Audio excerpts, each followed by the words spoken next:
Hey, what's going on, everyone? So it looks like we're live now, and I hope you guys can hear me okay.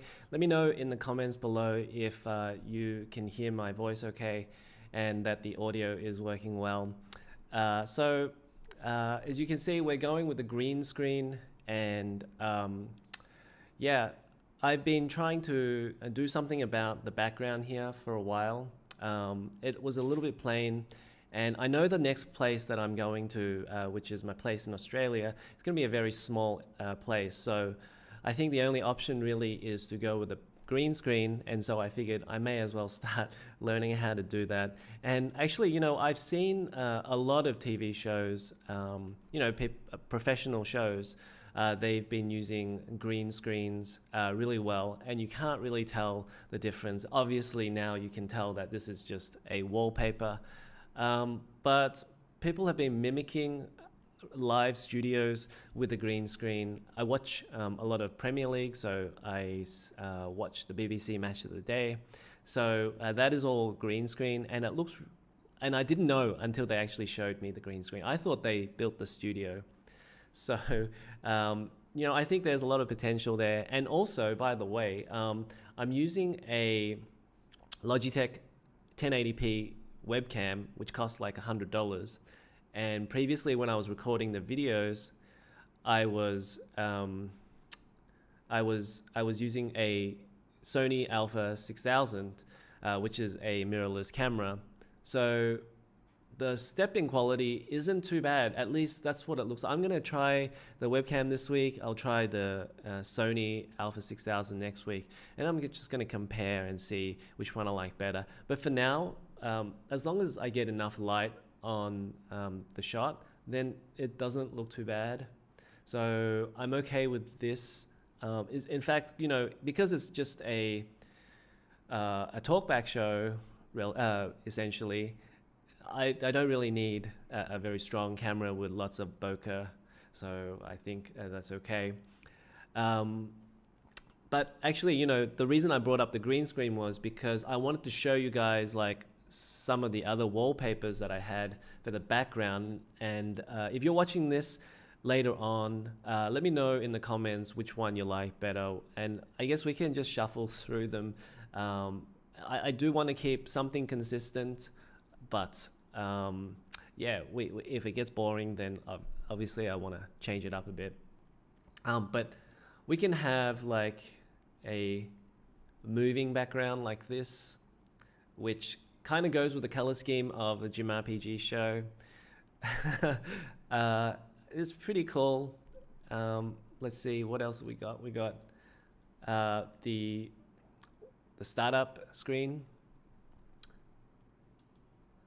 We've also got, this is what I call the Kim Iverson show. I watch a lot of social political shows online, and they're just done really well, very professional. I love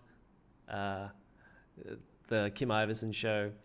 I don't think she'd be watching this, but if she was, well, there you go. There's my homage to it. And actually, I got a really close shot, just like Kim Iverson's. I think this is really close to what she's got. So maybe we could go with that, but obviously it's not very gaming related. So I think, well, maybe we'll save that for when, maybe I'll just do it in a sec when I talk about the Asian racism story. Okay, and of course we've got this, and we've also got another one very similar to it, but we'll run with this for today. Now, I know maybe some of you guys are thinking, well, I haven't really been doing many videos lately, and most of it was spent setting this up in the second location. So I have my home, and then we have to drive a long way to work, and then this is a home that is like nearby work. So this is a place where I can record my videos without a lot of distractions. It's a lot easier for me to record the videos. And I think I'm going to try and record more here and less back at my home. When I was recording videos there, it was just constant interruptions. And when you're recording a video and you have a take that's close to getting it right, and then you get interrupted, well, then you have to take it again. And it can be as simple as something like a door slamming, right? So yeah, this place that I'm in now, there'll be a lot less door slamming. Okay, so and then the other reason why I haven't been doing as many videos recently is because I spent the entire week looking at, or I guess testing Skyrim and trying to test Skyrim to use up all of the VRAM on my RTX 3090 card. You guys know that I got a 3090, and then I've been doing a few videos on that. I tested Microsoft Flight Simulator, tested Cyberpunk 2077, and there was really no way to get a vanilla game or the original base game to get it up to as much VRAM as, say, a modded game. So that's what I'm doing with Skyrim, and I'm almost about done. I've downloaded about 75 gigabytes of mods, and it's still only using about 18 gigabytes of VRAM. So I've got one more to come, and then I'm just going to call it quits. If I don't get to 24 gigabytes of VRAM, then I'm just going to run with what I've got, because 18 is already a lot. And what I really wanted to do there was to test the temperatures, because I noticed that when you run the 3090 in mining, it gets really hot. And that's just the case for everybody across the board. At least that's what it seems like if you don't mod your card. Maybe like you change out the thermal pads or something like that. So I think if we'll see what happens, but at the moment I can give you guys a quick update on that. And basically the temperatures are high, but not at 100 degrees at 18 gigabytes of VRAM. So I think it really depends on the game, because we've had that article from Tom's Hardware that said that Metro Exodus was going over 100 degrees on their card. And I think part of the reason also is that some cards are just not, I guess, the thermal pad placement is not correct when it comes out of the factory. So you may just have a card where the thermal pad has slipped off slightly or is not big enough, and therefore some of the VRAM is getting hot. So that is also a problem. But if it's placed properly, then and if everything about the card is fine, the thermal paste is good, then the card should run relatively okay in games, I should say, for now, for the games that are out now. There may come a game later on, say for example like Metro Exodus, where it will go over 100 degrees, but it's going to be you're going to have to monitor it yourself. So there is a bit of babysitting there if you get a 3090. And hello Optic Gamer 37, how are you? And yeah, there's going to be a bit of babysitting there if you get a 3090, which is, I think, something you have to think about when you want to get a card, because there are a lot of people who just buy cards and then they want to put it there and don't have to worry about temps and stuff. They just want to treat it like a console. So if you get a 3090, there's a little bit more management involved, I think, personally speaking, that you want to keep the temps lower.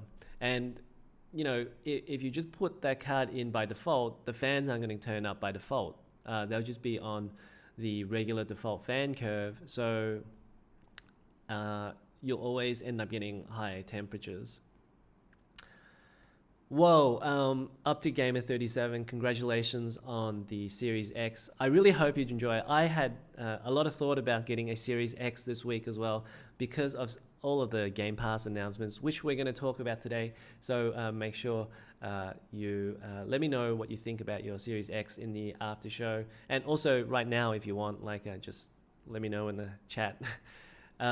Okay, but let's so I guess we'll get on with the show.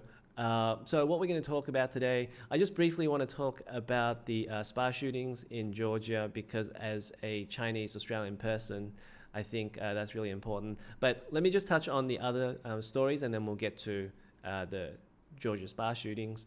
Okay, so the other things that we're going to talk about today, So we're going to talk about the Gamepass announcements. We're going to talk about Xbox or Microsoft acquisitions. It looks like there might be a rumor that Konami and Sega are going to join up with Microsoft. And you all know my feelings on the Bethesda and Microsoft acquisition, which as a consumer, I'm not a fan of.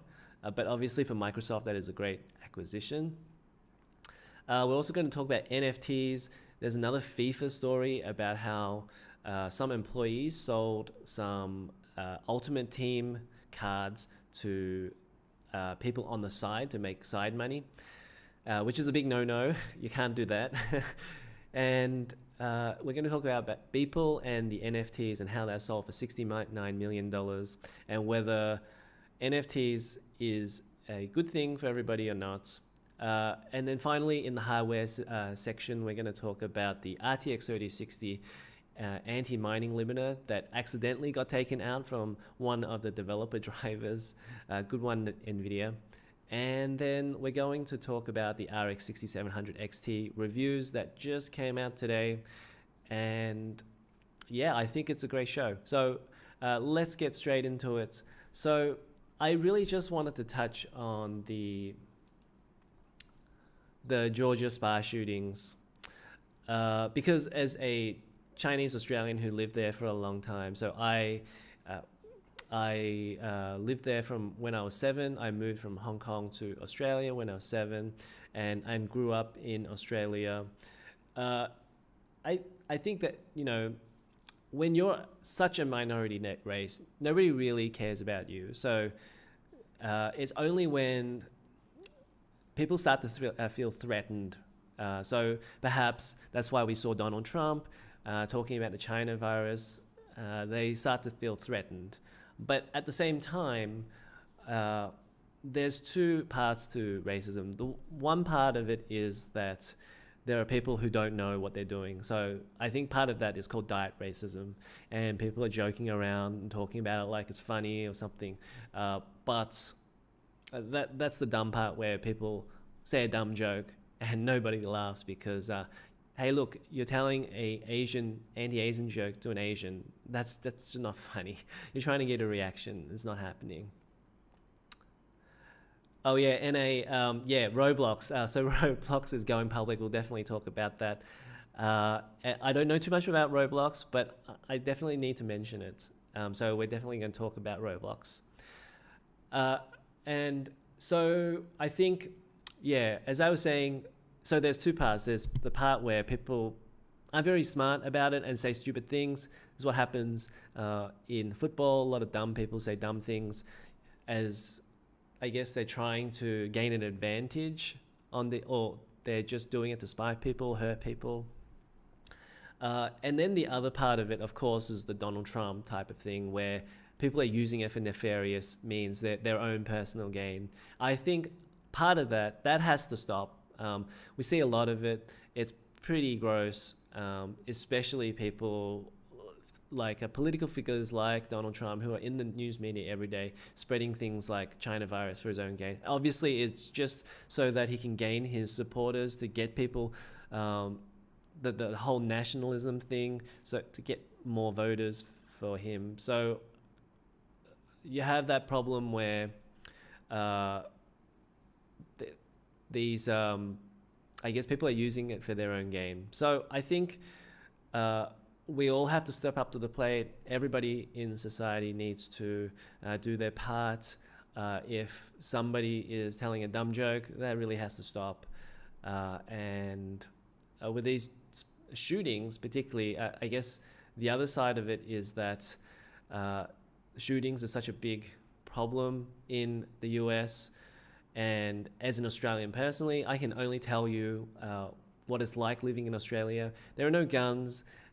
And yes, there was a New Zealand shooting. They had guns previously, but we pretty much banned all of them. And a gun, in the Australian perspective, isn't something that's needed. I think in the US, there's a lot of talk about, well, I do need it in case something happens to me.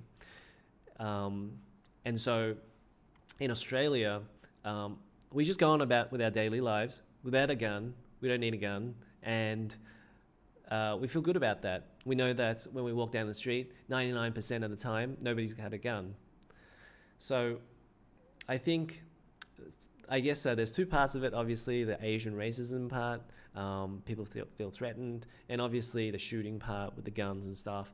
I thought I wanted to say something. I hope this is one of the reasons why I do live streams, by the way, is so that I can talk to my audience. I want to get interaction from you guys, and you know that in most of my videos, I try to comment on them a lot. I haven't been doing this lately because there haven't been as many comments there, but I do try to read and write back to most of the comments. And as long as this channel is this size, don't have a problem with that because I enjoy reading and talking to you guys. But we can talk about this more in the after chat. So let's get on with the rest of the gaming news. And I think the big story this week is Game Pass. And it's funny because like Microsoft kind of leaked this slowly, and there were more and more Game Pass announcements as we got as we continued during the week. And we're only up to Wednesday. There's 2 more days, right? So there could be even more Game Pass announcements, and I think they should, because that would be an avalanche of games. So we have a news article from Eurogamer. I take a lot of my news from Eurogamer because the site layout is very clean and I don't have to jump around to a lot of websites. But as you know, like most of these websites are reporting on the same thing anyway. So if people are wondering why I just take it from Eurogamer, it's because you can all read the title. Okay, so Outriders launches straight into Xbox Game Pass. Microsoft confirms on console and Android from 1st of April. This is a game that is coming day and date on PlayStation and on PC on the 1st of April, and Microsoft is basically giving it to all of their members.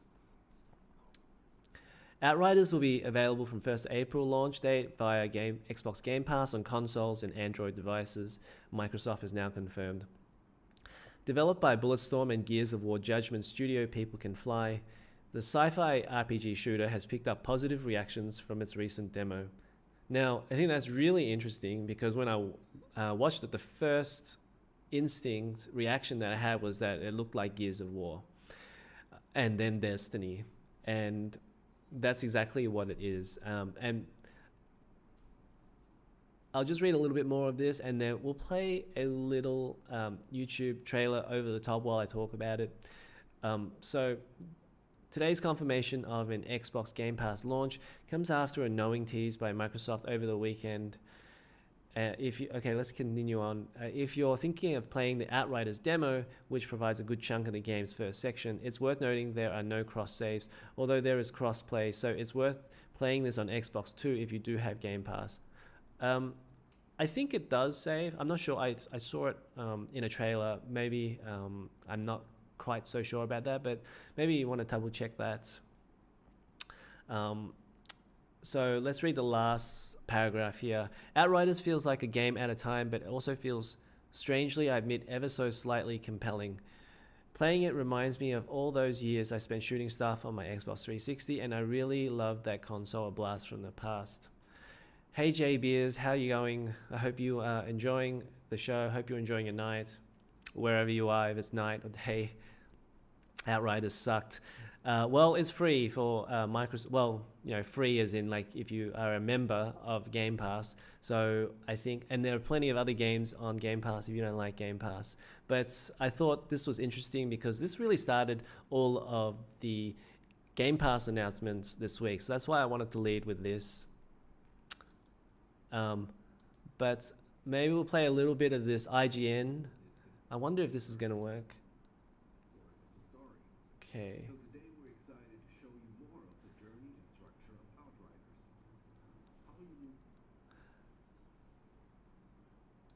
And I guess I'll just talk over this while the trailer is running. So very, very close to a Destiny style game. Apparently there are 4 characters that you can choose from, and as you'll see later on, it looks very much like a Gears of War type game with the third person shooting elements of the game. And obviously I haven't played it yet, and I probably don't have time to play it. But if you're somebody who really is into Gears of War, Halo, that type of game, I think honestly this came at a good time for Microsoft, because this is the type of period where there's not so many games out. So if they can get something, doesn't matter what game it is, day and date with other consoles, that's a pretty massive get. Essentially what they're really saying is they're paying for everybody to play this game. They're paying the $60 or whatever it is, $30, $40 for everybody who's going to be playing this game. And that's pretty massive. And I think obviously there's a bit of negotiation in that process, but I think, yeah, they're going to be paying a lot for this game, because Outriders wouldn't really be something that... Obviously, this is not a AAA title and they're assured of their sales, but they probably decided, well, there's no hurt in like getting some of that money back upfront, direct from Microsoft, rather than taking a chance that this game is going to flop. Because there are a lot of 60... And I think that's the problem, and why Game Pass is doing so well at the moment, is because $60 games, there's really two crowds at the moment. One crowd that is can just buy all the $60 games, all the DLC, etc., etc.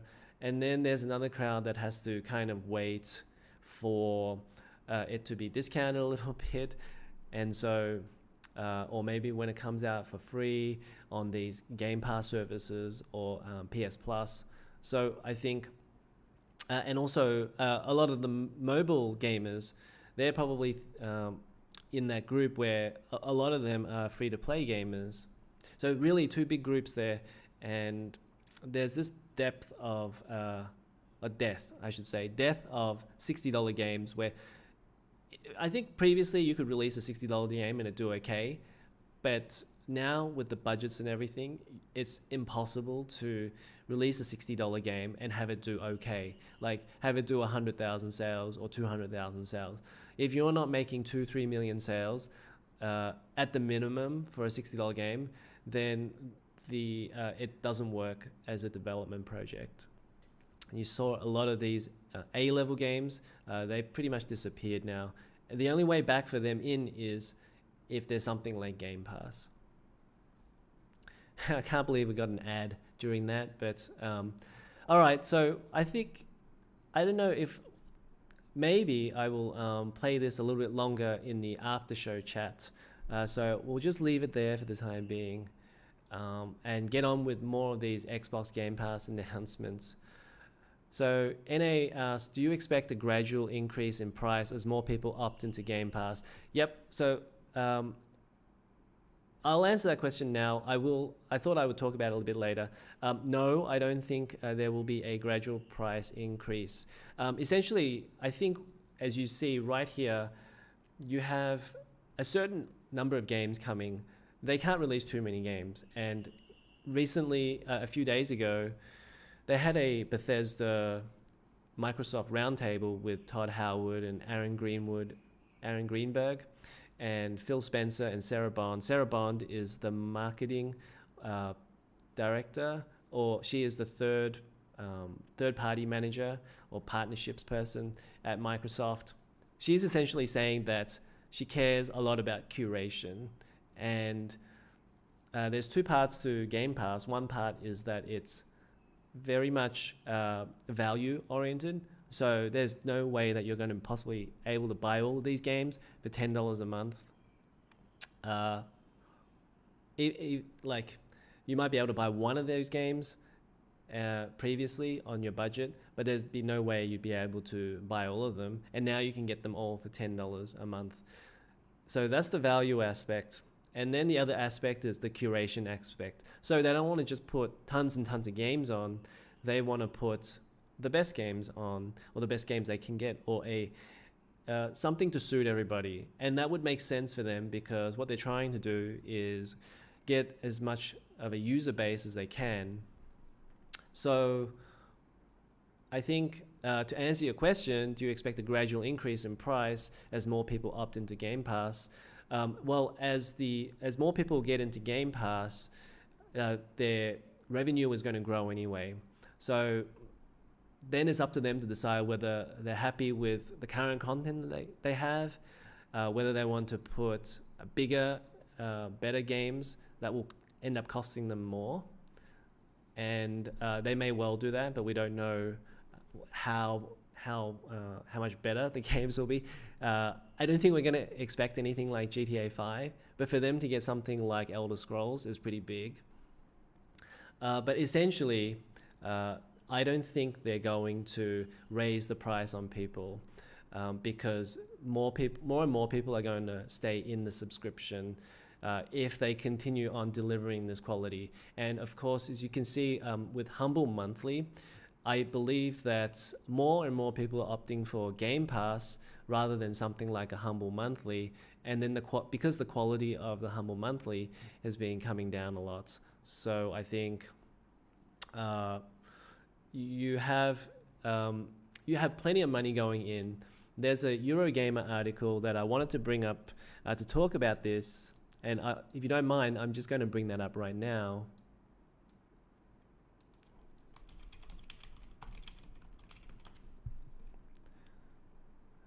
And this article was from 18th of February 2021. And here, right at the end of the article, they talk about this.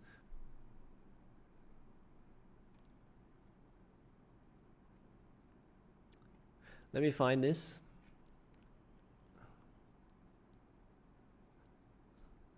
So this is a quote from Sarah Bond. A lot of people look at Game Pass and think about it as a value play, but what we've learned and what came out in the research we did when we designed Game Pass is people want value, but they really want curation. And that oftentimes is super hard to find something out of 2,000 titles. Like, where do I go? And players wanted this ability to have this trusted place where they're like, I know I'm going to look at Game Pass. I know someone looked at that portfolio in detail. These games have been really vetted. This is something that's going to be really great. And that is kind of the value we see right now. So Apple do a similar thing on their App Store as well. They have curation. Actually, they got that IGN guy, Matt Casamassina, to work on their Apple App Store and the games. And my gosh, I think he's done a really good job with that. Even though I don't play as many Apple iPhone games as other people, I think at the very least their curation aspect has made sense to grow their user base, and it has indeed grown a lot. But I think there is something here where Phil Spencer talks about how they do the deals for Game Pass.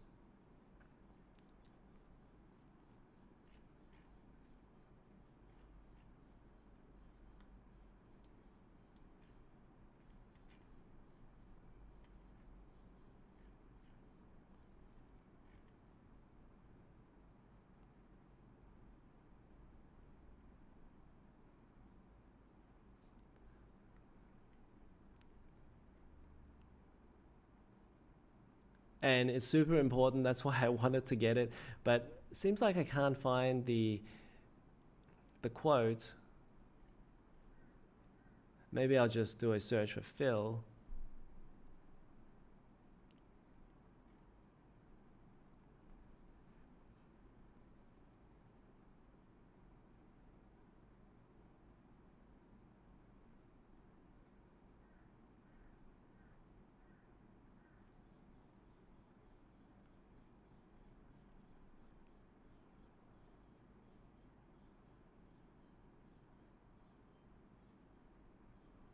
And I'm sorry to keep you guys waiting. We might, if I can't find it.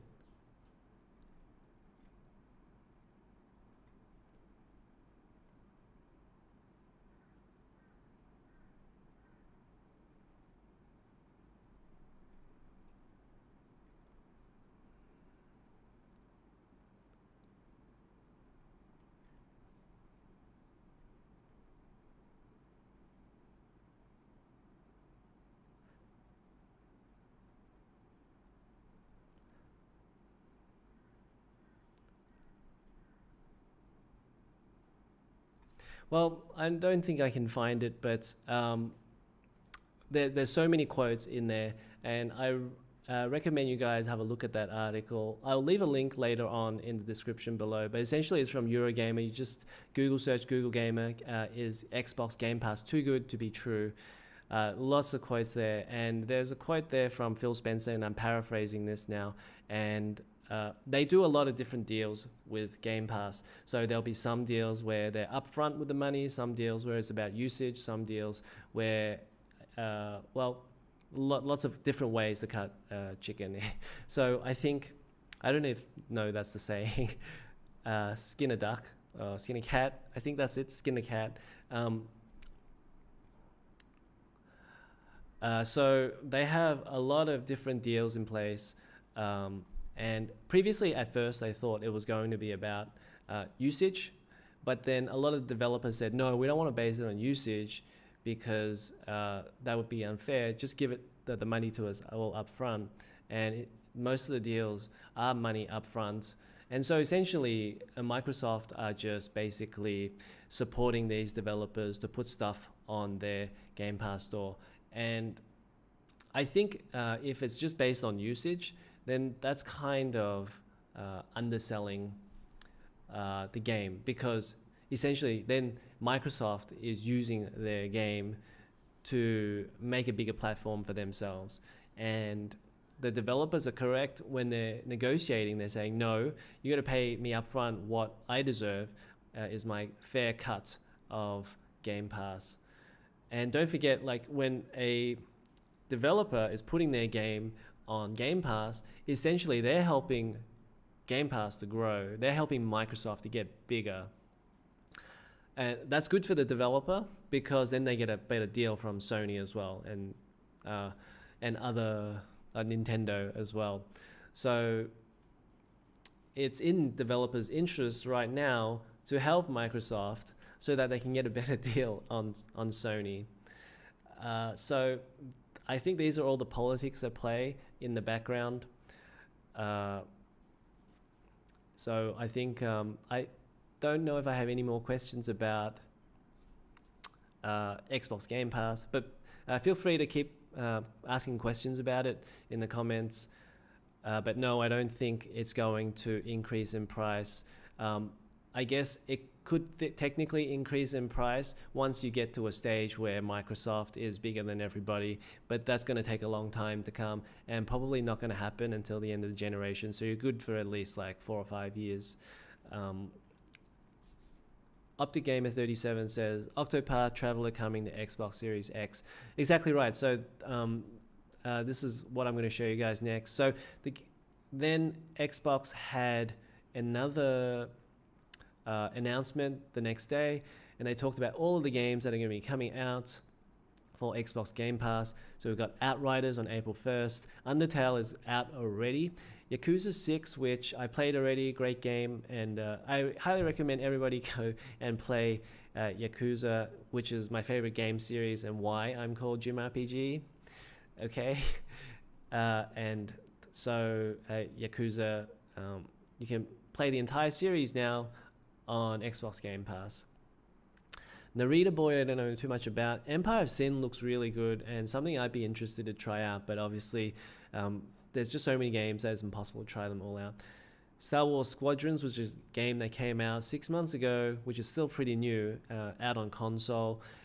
Octopath Traveler, which previously was a Nintendo exclusive, and that's really surprising that they got it on Game Pass. That it came out on Steam and got people excited, and now once again it's on Xbox. So that's pretty exciting. I know a lot of people a little bit divided in the opinion. Some people on Octopath Traveler, but some people have also said it's one of the best games that they've played. So if you like RPGs, maybe have a look at that. Old style RPGs. I think it's like the top down sort of Chrono Trigger style RPG. Genesis Noir, I don't know too much about. Nier Automata, I've played that. I don't really recommend the PC version unless it's stutter free, and you won't know until you play it. I played it stuttering for 30 hours yeah, it was bad. In terms of stuttering, probably one of the worst I've had. I used that fix and it still didn't work, so nothing worked. And you know, the funny thing is, I tend to play games, and I don't really drop them until I've beaten them, which is a bad habit. I think I need to drop them faster. And everyone was saying, "Oh, you got to play till the end. You got to play till the end because there's 4 or 5 endings. You got to beat them all and see the real ending." And then the first ending you get after about 13 hours. The next ending, or next 4 endings, is like after about another 13 hours.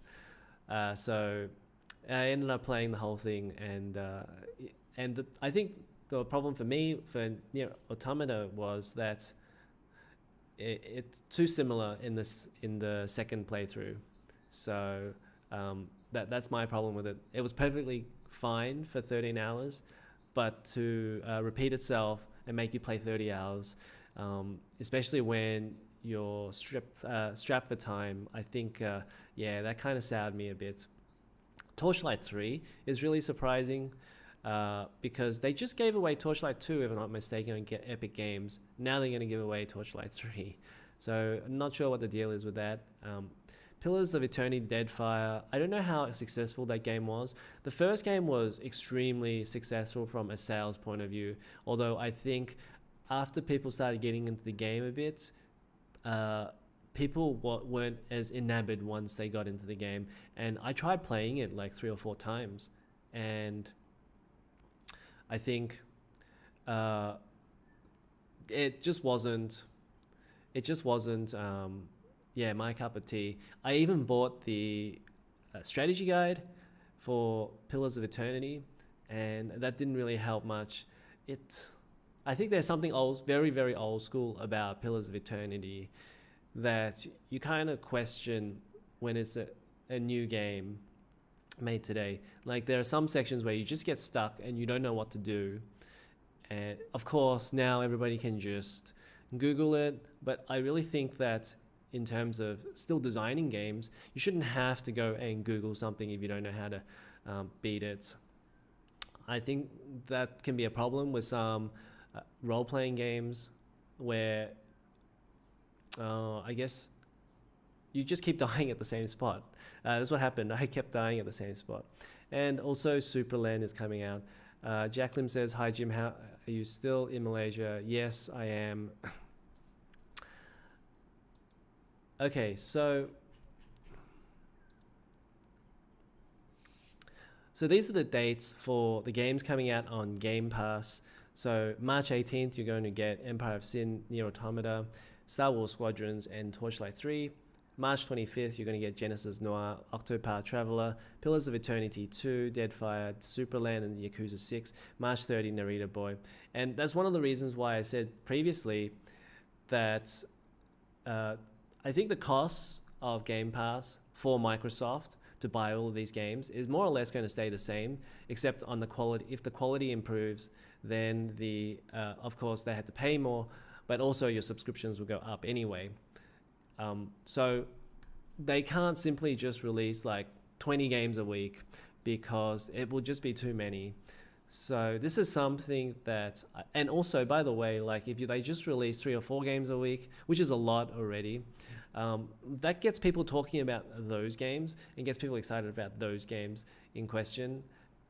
So that is good for Microsoft. And honestly, I don't think it's really possible to, of course, everybody wants as many games as possible, but at some point you have to be a little bit realistic and say that you just can't play all of these games, and then they're overpaying for a lot of those games as well. And that's also not very good for Microsoft, because then they have a lot of developers that don't have people playing their games. So it's very important that they just have a few games there. Jack Lim, are you getting the GPD Win 3? No, I'm not getting the GPD Win 3 because I didn't like the GPD Win 2, and so that was a pretty easy decision. Got very hot in my hands, and then I decided to just sell it. So I had it for about a month, and then I played it for like maybe about 20 hours and didn't really like it. Okay, Rusty Blader, CPUs are in stock again, wondering is, should I buy 3600X, 3800X, or just relax and keep using my 3700X?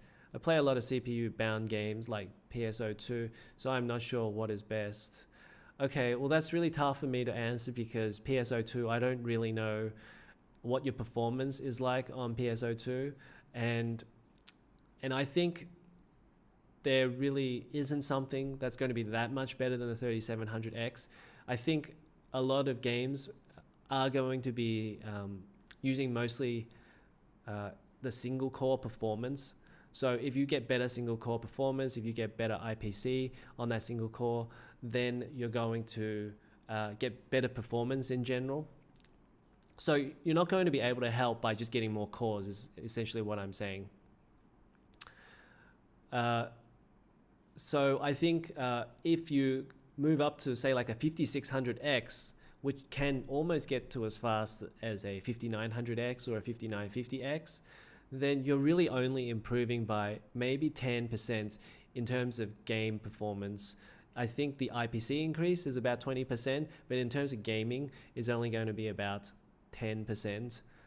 And I don't think that's really enough to justify the premium that you're going to have to pay for a 5600X right now. The 5600X is about $300 in my country. So I think for that 10%, I would say you're probably better off waiting if you can manage to wait. I think, yeah, so if you get the 5600X, know that you're probably only get 10% extra performance. If you're okay with that, that's fine, but you're going to be moving from 60 FPS to 66 FPS, and I think for most people, that's not going to make that much of a difference. There's probably a bit more testing to try and get more performance out of it. So maybe you have to get better RAM. So if you want to extremely overclock the RAM, which is not something that I have done that much, because I'm just happy with general performance playing all sorts of assortments of games. So it's, but yeah, you could probably eke out a little bit more performance, maybe another 5%, 10% on top of that with just getting your memory overclocks, maybe overclocking your CPU, overclocking your GPU, get a little bit more performance that way. But I think in terms of generations for CPUs, the next generation is usually not enough. I think 2 generations makes more sense. And for me personally, like I just play at 60 FPS, so I just get after maybe 3 or 4 years a CPU upgrade, because I feel like I also have to buy a brand new computer when I upgrade the CPU. Okay, so Jack Lim says, indeed, my GPU Win 2 gotten very hot as well.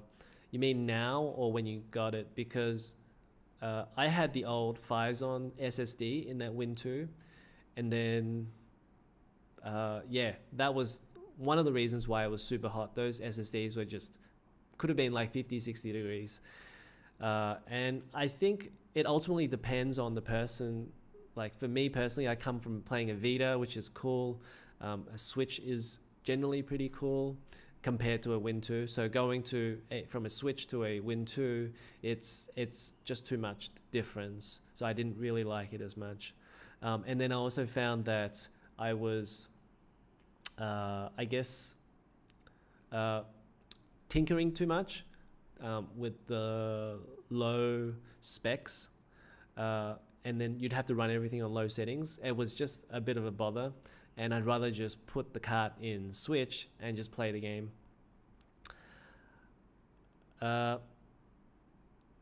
Rusty Blader says, I notice more CPU bound games seem to hate high core CPUs. I don't know why.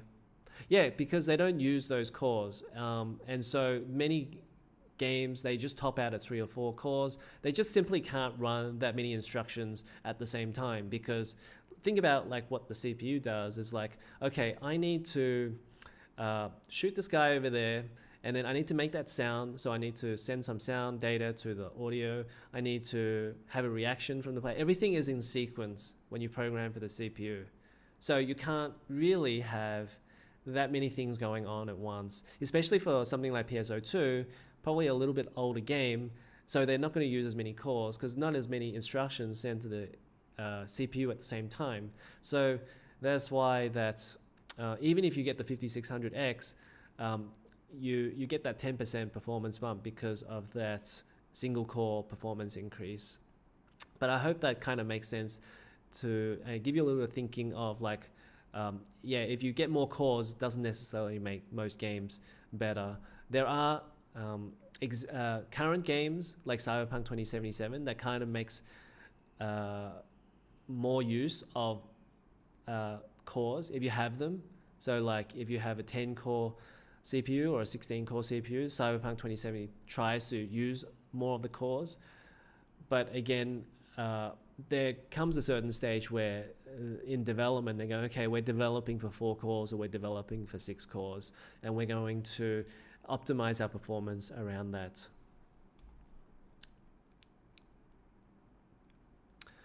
I mean, I could stop being an idiot and manually disable 2 cores in my BIOS. I don't know if disabling the 2 cores is going to make that much of a difference. You can try. I mean, you got the CPU already, so you can definitely try that. Because a lot of the time they all end up using the cache on the CPU the same. So there's a lot of things, like a lot of little bottlenecks in the CPU, and you can definitely try and be interesting to see how that goes. Okay, I'm going to move on because maybe people are leaving. So we're going to get into more news, and we can have a longer after chat show if you guys are all still there later. Okay, so this is the quote that I'm actually looking for, and it's on my on this next article. Okay, I think it's going to be in this article. Phil Spencer says future Bethesda games will be exclusive to platforms where Game Pass exists. So he says, obviously I can't sit here and say every Bethesda game is an Xbox exclusive because we know that's not true, he explained. There's contractual obligations that we're going to see through. We have games that exist on other platforms. We're going to go and support those games on the platforms they're on. There's communities of players. We love those communities and we'll continue to invest in them. And even in the future, there might be other contractual things or legacy on different platforms that we'll go do. But if you're an Xbox customer, Spencer continued, the thing I want you to know is that about delivering great exclusive games for you that ship on platforms where Game Pass exists. And that's our goal. That's why we're doing this. That's the root of this partnership that we're building. And the creative capability we'll be able to bring to market for Xbox customers is going to be the best it's ever been for Xbox after we're done here. Okay, so essentially, basically what he's saying is that Microsoft is planning to ship all of these games from their first-party studios, including Bethesda, on platforms where Game Pass exists. So basically, console, Xbox Series X, Xbox Series S, and the PC, and xCloud as well. So that's why he says platforms where Game Pass exists. And so no, the Bethesda games won't be coming to PlayStation. They won't be coming to Nintendo Switch. I think there was somebody at the Astor, he was saying, it will come to the Nintendo Switch. It's got like 80 million subs. I think it's not 80 million owners. I don't think it's coming to Nintendo Switch because Game Pass doesn't exist on Nintendo Switch. With the Bethesda, that was always coming. And this is one of the things that people in big businesses, companies are really... they're really good at. You know, there would have been a meltdown if 6 months ago when they announced Bethesda acquisition that if Microsoft decided to block out all of these Bethesda games from PlayStation and Nintendo. And what they're so good at doing is to kind of slowly creep up with you with the situation. They knew already 6 months ago that they were going to do this, that they were going to make all of these Bethesda games exclusive. But if they told you right away, then there would have been a big shock, and there probably would have been a lot of anger towards Microsoft, and that would have been damaging for their PR. So they're very smart in the way that they've slowly crept up to you. They first said that some Xbox Game Pass games, or some Bethesda games will be on Xbox exclusive, and now they're basically saying that all Bethesda games will be on Xbox platforms. So, I think people need to read situations a little bit better. There was absolutely no way that they were going to purchase Bethesda for $7.5 billion and then just give the game away on PlayStation and Nintendo Switch. I think even if he kind of hinted at that previously, you knew that he was going to be he was going to walk it back, basically. And generally, I love Phil Spencer. I really do. He seems like a good guy, but he has a business side to him as well. Probably less than a lot of the other executives, honestly, I have to say. He does listen to the communities. When they had that Xbox Gold price increase, they walked that back after a lot of backlash, because honestly, there was no need for them to increase the price of Xbox Gold, especially when they were trying to get everybody on Xbox Game Pass Ultimate anyway. So he could see the sense in that. He seems like a logical person, and he seems like a lot easier to talk to somebody like that than somebody like Bill Gates. So I think it's good for Xbox that he's there. And he's been doing a good job since Don... What's that guy called? Don... the previous guy, the guy that said, we have a product for you if you don't have online. It's called the Xbox 360. Don Matrick. Yeah, he's much better than Don Matrick. So I think it's a good thing that Phil Spencer is there. Okay, so we are going to keep continuing talk about Microsoft, but this is a little bit of a different topic here. And Astle, which I just mentioned earlier, he had a tweet, and is that the tweet that he began with? Okay, I think he began with this tweet here. Oh, sorry.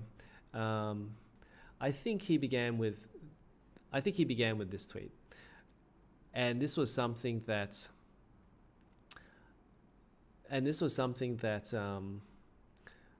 Sorry, I lost my train of thought. This was something that Rich from Review Tech USA, I wonder if you guys watch his channel, really good channel, really well-spoken guy. And he went along with it as well. And he said that Microsoft was going to buy Konami and Sega. And the reason behind that was because, this was his reasoning. He said that Konami is restructuring internal departments, has not dissolved games development teams. Japanese publisher clarifies as news of the changes causes confusion.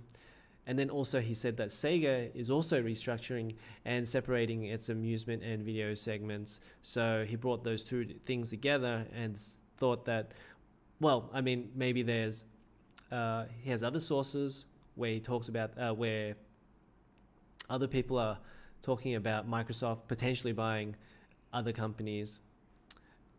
And we have Konami and Sega potentially being purchased by Microsoft. And to be honest, for me personally, I don't really see that happening. Just from a logical perspective, I don't really see it happening. I don't think Microsoft wants Konami, or they might want Sega, but I think Konami is kind of very buried in the past. So there's really not much incentive for them to go after Konami, unless it was like a fire sale and Konami just wanted to get rid of their games division. The only thing of value in Konami really at the moment is their IPs. So things like Metal Gear and Silent Hill, Pro Evolution Soccer, which is getting decimated by FIFA anyway. So there's not that much value in there, but there is value in the teams that it's got. But Konami's gotten rid of a lot of their console development teams. So, and even, I think Silent Hill, they've shipped that out to a third-party studio. So I think they're not really in games development anymore. They only have IPs. So if they're really purchasing Konami, it doesn't seem like it would be that good value. They'd be better off trying to purchase the IPs individually from Konami. And Sega, the problem with Sega is that its main its main business is games, of course. However, it has a lot of other side businesses. So they do a lot of resorts. These are like lifestyle resorts in Japan. So they're kind of like country clubs in a way. So they have a lot of those type of things. They do lots of what are those pokey things called? Patchy slot things. So they have a lot of different businesses in Japan. And is that something where Microsoft wants Sega to divide it all up? I think normally you wouldn't be dividing up your businesses, and you wouldn't be giving away your biggest business. So that's why I don't think Sega is happening. Although Astle got a lot of press with this rumor. So nobody else has really reported on this, but I just wanted to, I guess, touch on why I don't think it's going to be happening, because I think sometimes if you think about things from a logical perspective, sometimes things don't really make sense. I don't really see why Microsoft would want to do this. But of course, if they do end up doing this, well, then I'm happy to say that I'm wrong. But I think at this point, at the moment, I don't think they'd be wanting to do this.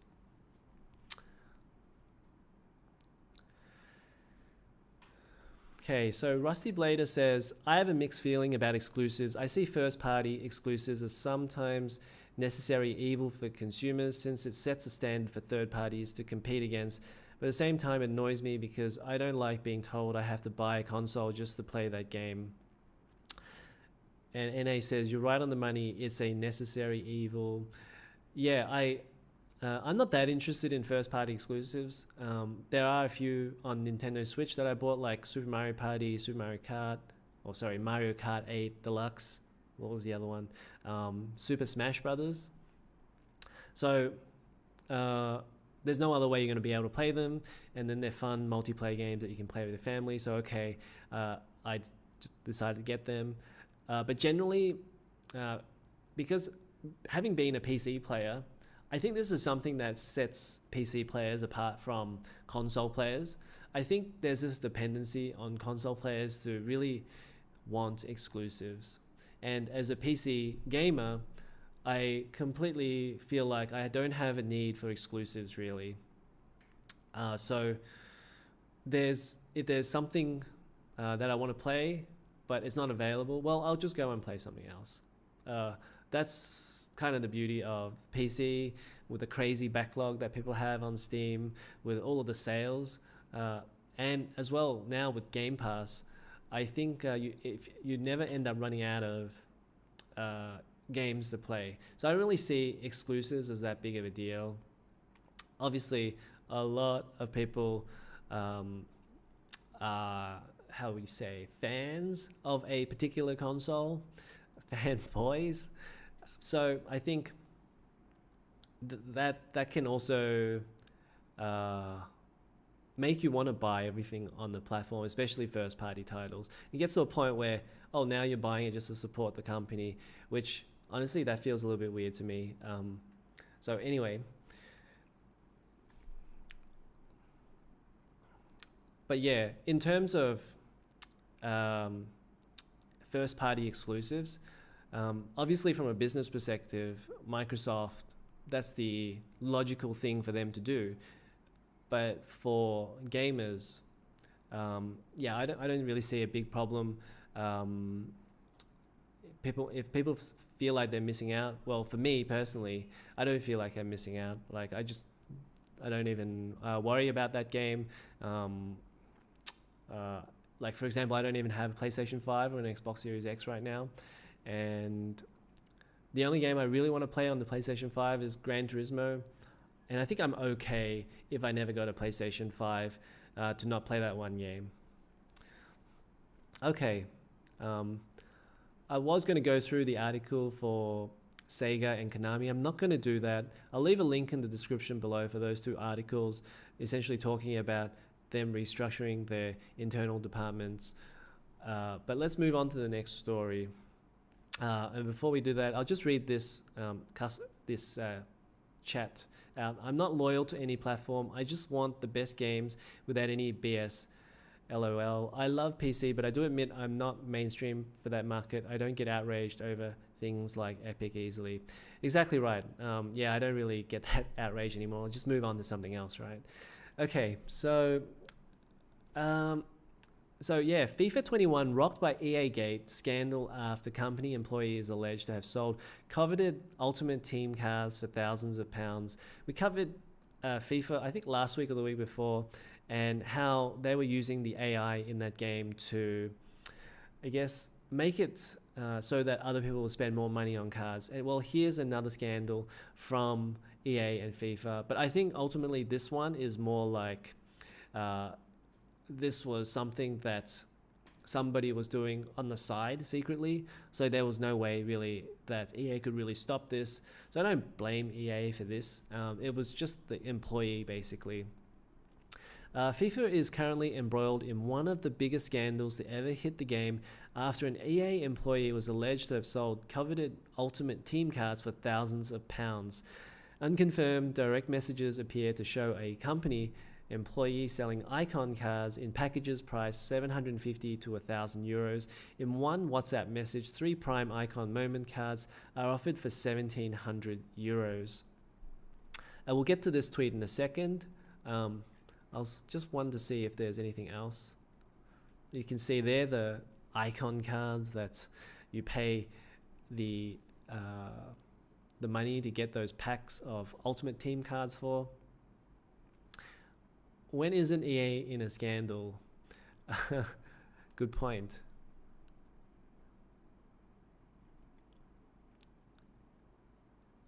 Okay, so this is EA Sports FIFA's response. We are aware of the allegations currently circulating within our community related to FIFA 21 Ultimate Team items. A thorough investigation is underway. Isn't that what they always say? A thorough investigation is underway, so they don't have to say anything. And if we identify improper conduct, we'll take swift action. We want to be clear, this type of behavior is unacceptable. So they already know, essentially. And we in no way condone what is alleged to have happened here.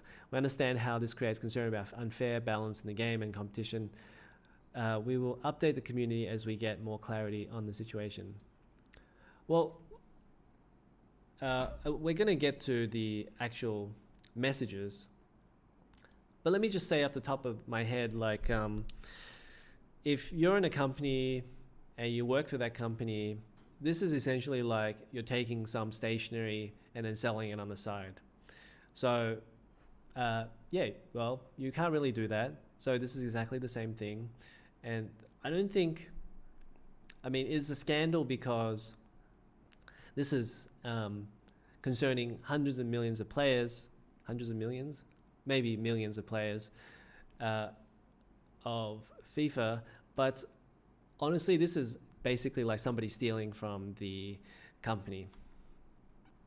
But the way they're doing it is very simple. These are the WhatsApp messages. They're saying people are paying 2,500 USD for R9 moments and 1,000 USD for Gullet moments just to list them on the market. Sounds good. Could I just ask how you provide the cards, because this wasn't very clear. I just need your PSN, EA ID, and then we send them every Monday. Is that the next? I won't risk any ban, right? They're coming straight to EA from EA. There you have some pictures from happy customers after they received. No risk, can't tell exact how for security reasons. At the moment we have 2 packages and they are 3 icons or 3 icons and 2 TOTY, Team of the Year. Wow, which price for them? The price for 3 is 750 euro and the price for 3 and 2 Team of the Year is 1,000 euros. But as I said yesterday, I can give his friends for the same price as him, so 600 for 3, 850 for 3 and 2. So the guy is basically stealing from the company, and honestly, yeah, that will be dealt with in exactly the same way as most people who steal from the companies. They would just get let go, and then it'll be very difficult for them to get another job. And actually, you know, because this is so public, I think even if they try to say make other income, say like on YouTube or whatever, I think it's going to be very difficult from a social media or well, not every way you make money is social media, but like because everything is so social media focused now, it's going to be so easy for people to track who this guy is and what they've done. So I think, there's going to be a lot of shame involved for quite a while before he's able to, I guess, people forget about it. Okay, I think Rusty Blader or somebody asked about Roblox previously. NA, sorry, NA. So here we are, Roblox. So Roblox jumps to $38 billion market cap as public investors get their first crack at the popular kids game app. Now, the reason I brought up the CNBC article is because they say exactly how much it started at. So it says shares began trading at $64.50, which represented a 43% increase from a private financing round in January when the company sold shares for $45. The New York Stock Exchange set a reference price on Tuesday of $45. Though no stock changed hands at those levels, the reference price tends to reflect private market trading and does not indicate where a stock will open. Now, that's really interesting that these stocks were sold privately at $45, but these are going for $64.50 on the open market. And I think there was part of the article, I think it says that there was some concern because this year is not a COVID year. Last year, maybe they saw a lot of growth. That's why they decided to go public this year, because I guess they're trying to take advantage of their numbers from last year. And you have to remember what it actually means to go public. And this might be, I guess, social political commentary, but part of a lot of my shows are social political commentary. Even all of my gaming hardware, there's still a lot of that type of commentary in my videos. But essentially, when you go public, you're using the public's money, but then you still get to dictate the rules. That's why people love going public. They don't have to use their money to make money. They write whatever shares that they want to write, and then they will see who values their shares. And if they can write a good story with it, if they can try to build that story up, and then they can sell those shares for higher, well, then that's great for the company. Their company can grow, and they already have, however much percentage that they want to have to keep control of the company, to keep control of all of the rules that they want to set. They can just basically do whatever they want, but they don't have to use their own money to do it. So that's why people go public. Justin Smith says sound. Yeah, what do you mean by that? You mean the sound is not working? The audio is not coming through? Okay, but essentially, we're seeing a lot of companies go public. I'm personally not a fan of companies that go public because I guess they're kind of just using other people's money. I don't really like that.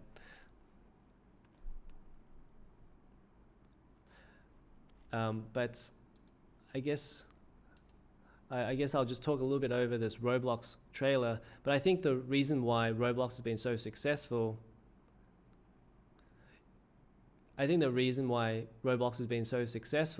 is because it runs on basically potato PCs. And you can see in the graphics there, not very intensive graphics. So they basically run on any platform. You could run that on a basic laptop if you wanted to. And then the other thing that I think is so lucrative is because they created a platform where other people can create, and that doesn't always work out. We've seen a lot of games try to do the same thing, especially like things like Little Big Planet, and that had a massive push behind Little Big Planet. But if you don't get it right, then you're essentially, nobody is going to be interested in joining that platform. And then the secret to Roblox is that they offered money for other people to create stuff in their ecosystem, and it seems like it's very easy for people to do. You could just type create Roblox into YouTube and then search for a video, and then a lot of those videos are like how to create something in 10 minutes for Roblox, and then people get invested because they think they can create something in 10 minutes and start selling it.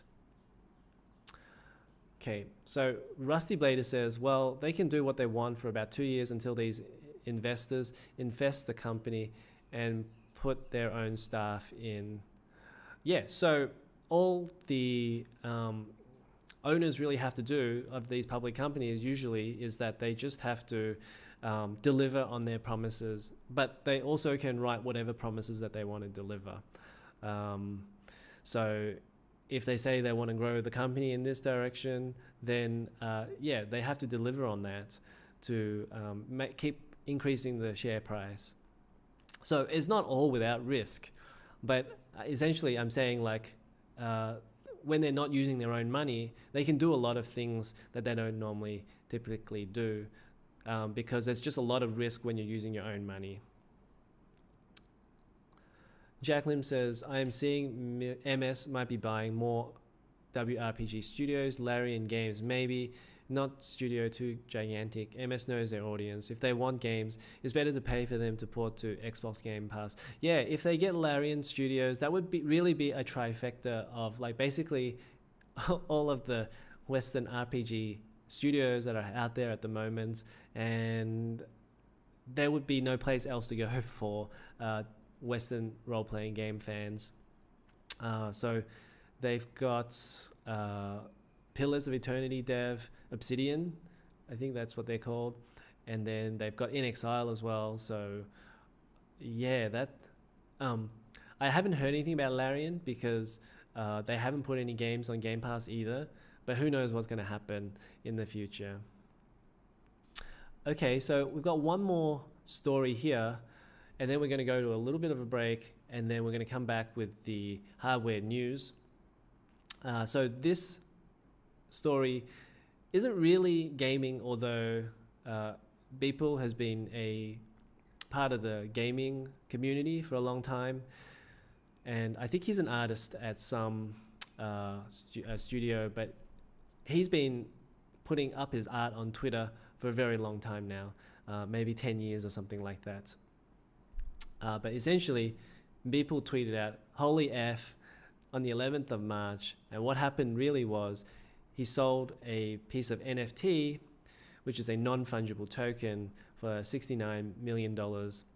And this piece of art, to the people who don't know, NFT, non-fungible token, essentially is basically like a cryptocurrency tied to a piece of digital art so that that person can retain ownership of that JPEG or PNG or whatever it is that you're trying to own. So it's essentially the same as a physical piece of art. It's unique because you've got that cryptocurrency blockchain on that. But let's go to this Verge article about the NFT that sold for a record $69 million. So the title is Beeple sold an NFT for $69 million. Unlike October, the most Mike Winkelmann, the digital artist known as Beeple, had ever sold a print for was $100. Today, an NFT of his work sold for $69 million at Christie's. The sale positions him among the top 3 most valuable living artists, according to the auction house. The record-smashing NFT sale comes after months of increasingly valuable auctions. In October, Winkelmann sold his first series of NFTs, with a pair going for $66,666. In December, he sold a series of works for $3.5 million total. And last month, one of the NFTs that originally sold for $66,000 was resold for $6 million. So $69 million, maybe next month is going to be $690 million. NFTs, or non-fungible tokens, are unique files that live on a blockchain and are able to verify ownership of a work of digital art. Buyers typically get limited rights to display the digital artwork they represent, but in many ways they're just buying bragging rights and an asset they may be able to resell later. The technology has absolutely exploded over the past few weeks, and Winkleman, more than anyone else, has been at the forefront of its rapid rise. Yeah, so he does a lot of digital art that he posts every single day on Twitter, which I've been following for a couple of years, and his artwork is really impressive. Even if you don't agree with the political tone, his artwork is really one of a kind out there. And I think he had about 20,000 subs when I joined, and now he's at like 400,000 maybe. Where is it? How many subs has he got? 300,000 followers now. I think even a week ago he had maybe like 200,000. So it's insane. And you know, he puts up a lot of funny art. So I do recommend you guys go and check out his Twitter page. But I think with NFTs, there's a lot of talk about cryptocurrency and whether that's good for the environment or not. And you know, I'm going to save that discussion for the after show if you're still around back then, if you're still around then. But we're going to leave this as it is now. I do hope you join me later on for the after show where we can talk about the NFT. And also, I want to talk a little bit about Christie's, where these paintings are getting sold for, well, these digital art pieces are getting sold for $69 million. Christie's is the auction house. And yeah, very interesting things to share with you guys on Christie's if you've never been on that site before. Okay, so we're going to take a little bit of a break, and then we're going to be right back and with the hardware news. So stick around.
Okay, so we're back, and we're going to go with the hardware news now. And I say hardware, it's mostly PC related hardware stuff. This just seems like there's a lot of PC hardware news, and I enjoy talking about the gaming news, and I also enjoy talking about the hardware news. And I know, like with my channel, it's been mostly hardware news. Well, it kind of just worked out that way because there was one video, I think it was like a 3090 video, and it kind of just took off. So okay, I decided to make more videos about hardware, and the views. Obviously, people stuck around, whether that was due to the algorithm or not, because if you make one video, then to keep those same people watching, then you have to make the same video again. So a lot of videos on my channel for like the past 4 or 5 months has mostly been about hardware, and I kind of left a lot of the gaming news to the wayside a little bit, which is fine, because I always knew that I wanted to do some sort of live stream at least once a week where I can kind of do that content anyway. I think that content is easier with sharing with an audience as well, to get their reactions.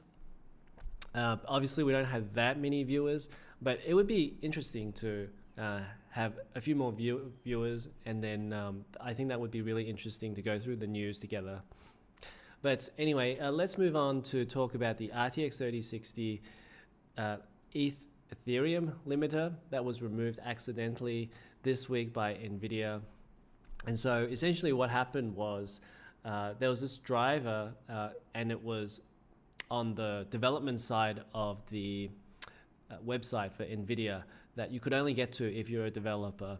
But then some people found it and then tried to use it with the RTX 3060 and realized that they could hash at the full hash rate, because previously NVIDIA had said that they were going to limit the amount of mining that you could do on the RTX 3060. So at its full rate, it would have been about 45 mega hash a second. And then with the limiter on, which would have happened on all of the cars, it would have been 50% less. So it would have been about 22 something mega hash a second. And so they were hoping that they would be able to stop the miners from buying all of these cards. But you know, the funny thing is, and I've made a couple of videos about this, the RTX 3060, and I said, you know, don't gimp the card, because that's going to hurt a lot of the people. You're going to hurt more people gimping the card than you are from actually gimping the card, because a lot of the people who can't really afford a card at these prices anyways, like who's going to buy a 3060 for $1,000 US? Like nobody is going to do that just to play games. Very rich people might, but even the very, very rich people, they might just go end up buying a 3080 or a 3090 at these prices. So I don't give you a card, because at least some people will be able to make their money back from mining. And that's a lot of the people who depend on, I guess, other sources of income. So another source of income might be mining, even if it's like $2 or $3 a day. $3 a day, what's that? $200. $3 a day would be $100 a month. So it'd be $1,000 a year. So even for them, being able to make $1,000 a year on the side would actually be better for them. So you'd be hurting those people. And why do you want to go and hurt the people who are, I guess, the poor, not the poorest, the least well off? Why would you want to go and hurt the least well off people? Okay, so anyway, this Ethereum limiter was actually accidentally, released. NVIDIA accidentally released this driver which didn't have the limiter on it. So now we know that there is no limiter on the BIOS, because previously NVIDIA said there was a secure handshake for the BIOS of the RTX 3060 card, and then also the driver and the GPU core. Now we know that that's not actually in there, and really it's probably just the driver that's causing the limiter, or all they had to do was put a limiter on the driver. So a very quick and dirty fix from NVIDIA. Most of it was to do with selling their other Ethereum cards, which, by the way, there's another article there, and they said they started selling their first CMP Ethereum cards, and the lowest one, which has 26 mega hash a second, they're selling that for $725 US. So essentially they're selling a GTX 1660 for $725. So we always knew that was going to happen. And, you know, to make your money back on that would take a year to make your money back on that card. So I guess and you know, a lot of people aren't sure how long Ethereum mining is going to go for, so that's not a good deal. Okay. I wonder if there's anything else to add from this article. Let me just read this. After initial reports that the Ethereum hash rate limiter on GeForce RTX 3060 mid-range gaming graphics card has been bypassed, NVIDIA has finally confirmed that the driver responsible for this situation was released inadvertently. NVIDIA has since removed the driver, but the damage has already been done. Yeah, so once it gets out, everybody has a copy of it, and then it's going to be really hard to stop. So I think, yeah, it was definitely an accident. NVIDIA plans on continuing to limit all of its future cards. There's been a post from Copy7 Kimmy that I'm not sure you guys have seen, but essentially he said that Jensen is going to start a battle on mining. So that essentially means that all of the future cards will also have it as well. And they're also going to have the device IDs changed from their previous device ID numbers. So it's going to be different. A 3080 released now is going to be different to a 3080 released, say, 3 or 4 months ago. And then the driver is going to see that, and then it will apply that limiter on there. So if you're buying a future card and you also want to do some mining on the side, just know that the future cards, I don't know when, video cards will surely tell us when these new cards will have new device IDs on them, when those will come out. But for now, I would say that you're probably safe, but you may not be safe in a couple of months. If you were to buy a 3080 later on, then if you download the latest driver, then NVIDIA will probably apply a limiter onto your card. Rusty Blader says, people need to realize NVIDIA aren't their friends. They are there to make money, no better than Intel, and same with AMD. Exactly right. So it's exactly what Paul from Not an Apple Fan said. He's been saying all along, and even before like Ampere was launched, he's been saying, you know, NVIDIA, AMD, Intel, these are not your friends. They're just there to make money. So it's always rather awkward for me to read posts of people defending companies as well, especially going out of their way to defend companies. So there were, I mean, obviously people were like, oh, this is great for gamers. Now I understand that people may think that on the surface level, but I think deep down, it probably isn't going to really stop the mining that much with this anti-limiter, because at some point, say like Ethereum gets to like $2,500 or $3,000, or Bitcoin jumps to $80,000, well then the limiter isn't really going to be that useful, unless of course they just limit it altogether, which they may well do. But then you're taking something away from my card, and of course future cards as well. Like this card that's supposed to have this feature now doesn't have that feature anymore. Well, do I really want that? And I'm disappointed, right? I'm disappointed that you're going to take out this useful feature that I'd like.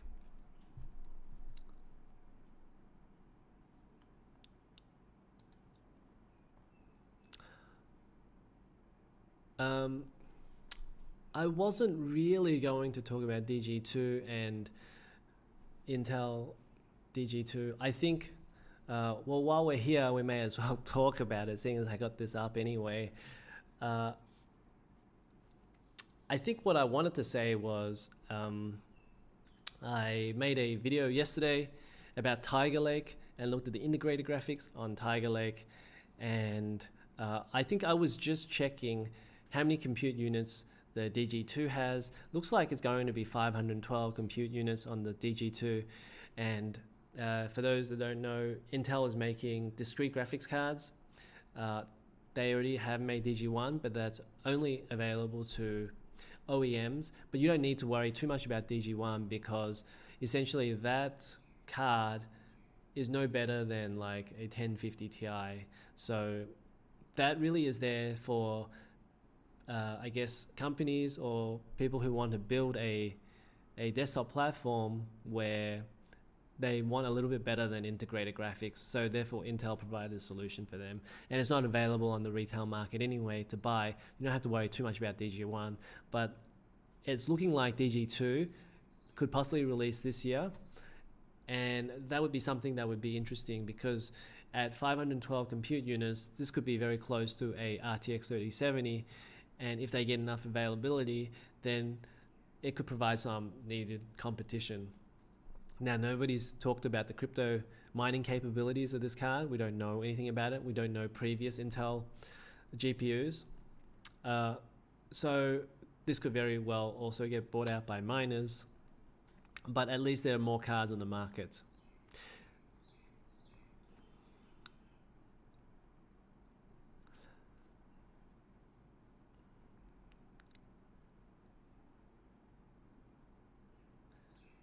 Rusty Blader says, after I calmed down, I realized that normal miners aren't doing any harm or hard. It's the big factories that are destroying the environment, and markets isn't something that can be solved by NVIDIA drivers. Exactly right. Great point. And I tried to make that point in one of my videos. So if you apply this blanket situation across the board, well, the big companies are always going to have their solutions, and then the small people are going to be missing out. And as I've said before, if you're running a GPU, well, what difference is that to running any other appliance in your house, whatever you do with it? For example, if you run a fridge, it could be between 100 watts to 250 watts. You can Google that and check. Between 100 watts and 250 watts for a fridge, and you run that 24 hours a day. So buy a smaller fridge and then do some mining if you need to make money.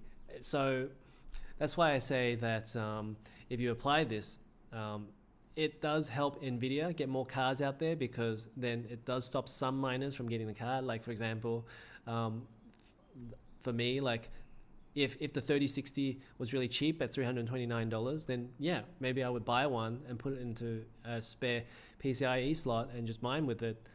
So it does help in that way, but I think that is unfair to all of the people who want to do a bit of mining on the side, because most of the people want to buy one for gaming, and then they will also want to mine with it to make some of the money back. That's as simple as it is.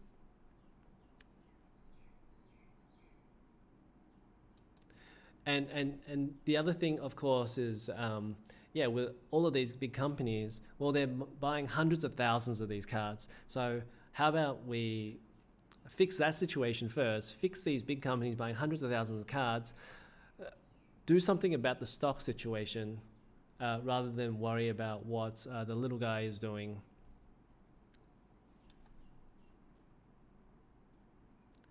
And as I've always said before, if people are, if you fix that situation, if you get all of the gamers a card first, then and then you supply the big companies, then there's no issue then.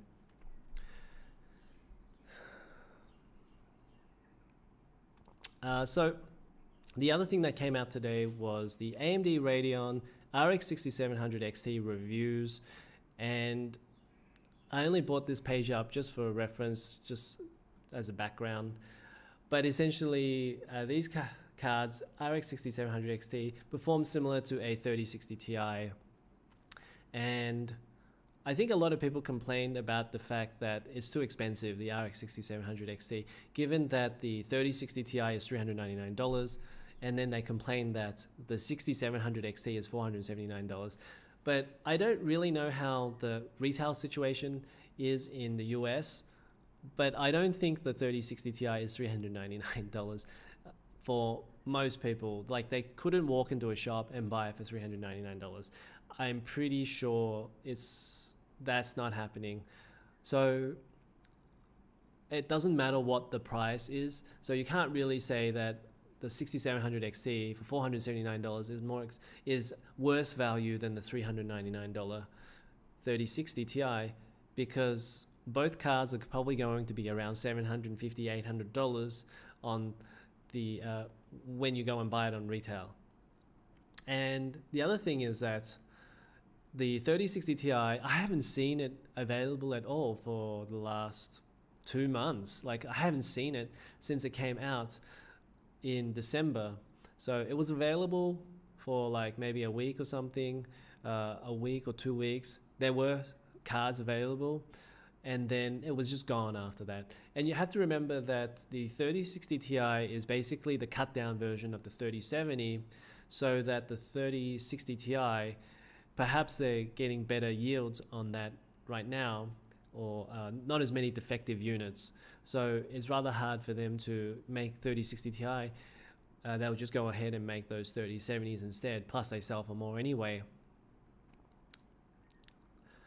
But essentially RX 6700 XT, I think it's a good card, honestly. There's no issue for me with that card. You just have to remember that it's around a 3060 Ti. I thought perhaps, given the high clock, it has like a high boost clock of 2.5 gigahertz, that it had the potential to do better than the, well, get close to the 3070.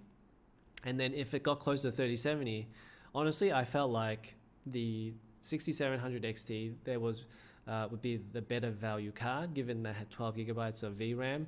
And a mid-tier card is something that people could just upgrade every generation. So you could jump from the 1070 to 2070 and the 3070. This is the type of card that you could upgrade every generation, and then by the next generation there'll be more ray tracing elements and things like that. I think like if you buy a top tier card, maybe you have to start thinking a little bit more about the next generation as well and how that's going to play out. But with the mid tier card, you could, if you don't like it, you can just replace the next gen. And so I thought the RX 6700 XT, given that there's not so much ray tracing out at the moment, if you go and look at the number of ray tracing games out there, it's really not that many. So wow, Xavier Guzman, thank you for the $2. I'm not really asking any money for money, but thank you very much. I'll be waiting a while for my 3080. So yeah, it's really tough right now because I think with the price of Bitcoin just continually increasing, people are just going to continue to buy more of these cards. And I think the 3080 is a really good card. And yeah, sorry that you have to wait that long. I don't really know how it's all going to play out, except I think that the stock situation probably isn't going to get any better. You're really just going to have to wait.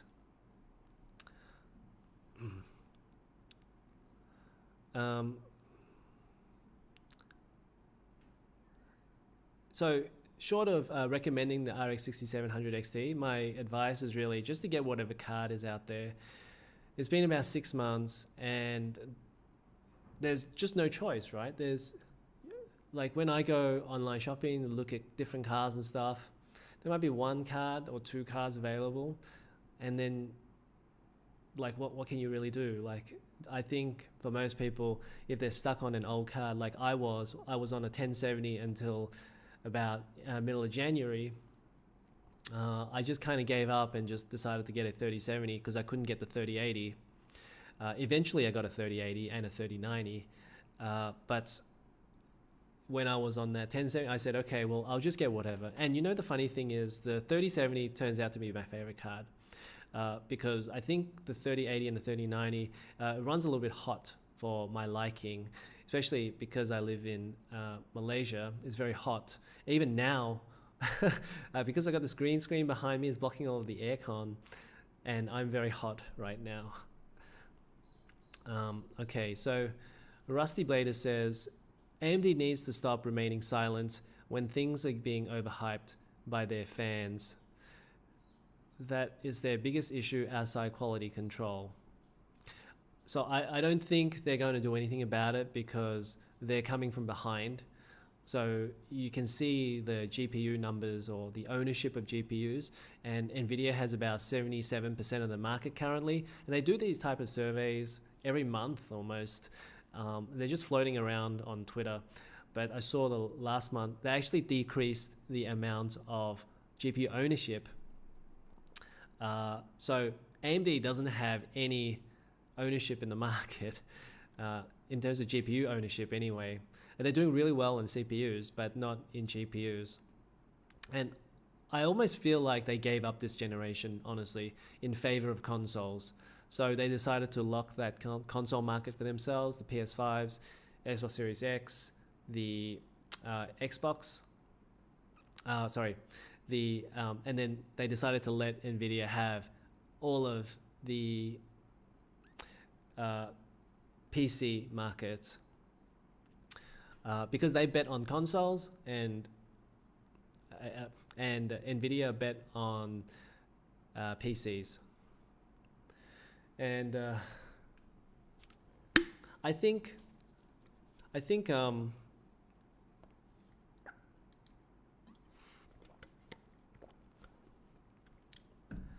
what happened was they didn't want to get into a price war with anybody, so that's why they kind of conceded on that and focused on what they could get. So now it's kind of like a war between like consoles and PCs. But yeah, I mean, of course, that is their problem. I don't think they're going to stop their fans from shouting from the rooftops about their products. And you know, the funny thing is, before I started YouTube about a year ago, I didn't really, I obviously knew they were fanboys, but it surprised me how clear it was to see who was on what side. It's very interesting, like especially if you go on Twitter and you see all of the daily drama on there. You can definitely tell like who is an AMD fanboy and who is an Nvidia fanboy. If you don't like any of that, I would say stay away from Twitter.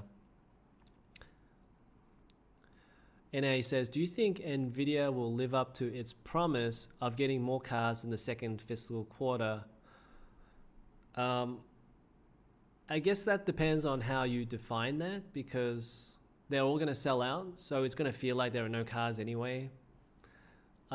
That's really hard to...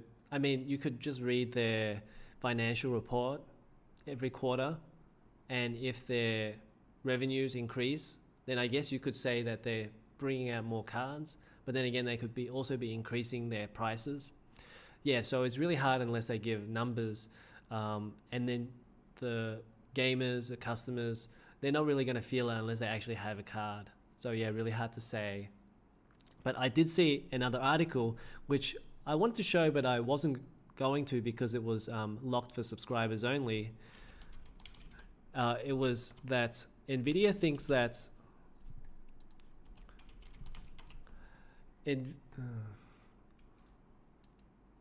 Nvidia thinks that the RTX 30 series shortage is unlikely to ease by Q3 of 21. So it's going to be sold out for another 6 months. 6 months? Yeah, it's going to be sold out for another 6 months. Especially with this mining boom that we have, there's no other way around it. So for this shortage to not occur, I would say that Bitcoin has to drop down to about $10,000, which was the price it was like maybe 6 months ago. I mean, let's have a look at what the price was of Bitcoin 6 months ago.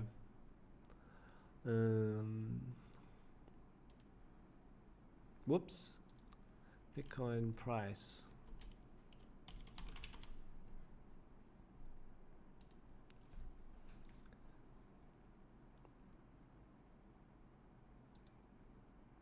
So when was stock of GPUs actually good? I would say around July last year, so maybe about 9 months ago. So about when it was $9,000, you had GPU selling at its MSRP. So until Bitcoin gets back down to $9,000, then I would say GPUs are probably going to be sold out. There's your answer right there. Okay. 1070 is still a beast to this day. You can run at 1440p 60 FPS. Still in most games, if you are creative with settings and have realistic expectations, it's really still a good value if you have it as is. Yeah, I think the 1070 is okay for about 70% of the games out there at 40. And yeah, I have a 1440p monitor and I try to run things at 60 FPS. And it was just bothering me a little bit that other 30% of games that I wanted to play that I really had to turn down like to about 40 FPS. And of course, if the cards are available, if the 3080 was freely available for $699, then I figured, yeah, sure, I'll get one of those, no problem. But obviously now, with the prices the way they are, you've got to mine a little bit to make some of that money back to justify getting one of those expensive cards. Yeah, exactly. So I have the 1070 as a backup to so I have it as a backup to my other system. I let my kids play the 1070 PC.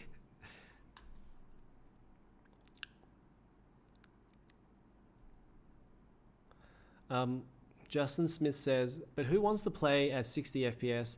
This is not a Xbox 100 to 120 minimum at 1440p. Yeah, well, it depends what type of games you want to play, Justin, because I feel like it's still really hard to get up to 100 FPS in open world games. The CPUs just aren't strong enough at the moment. Even with the 10900K that I have here, I might get 100 FPS in Red Dead Redemption 2 with ultra settings, of course. I could turn that down a little bit, but I don't really see that much difference between 100 and 120. 100 to 120 if I turn down the ultra settings to say like high settings. So just keep it at, that's why I kept it at 100 and on ultra settings.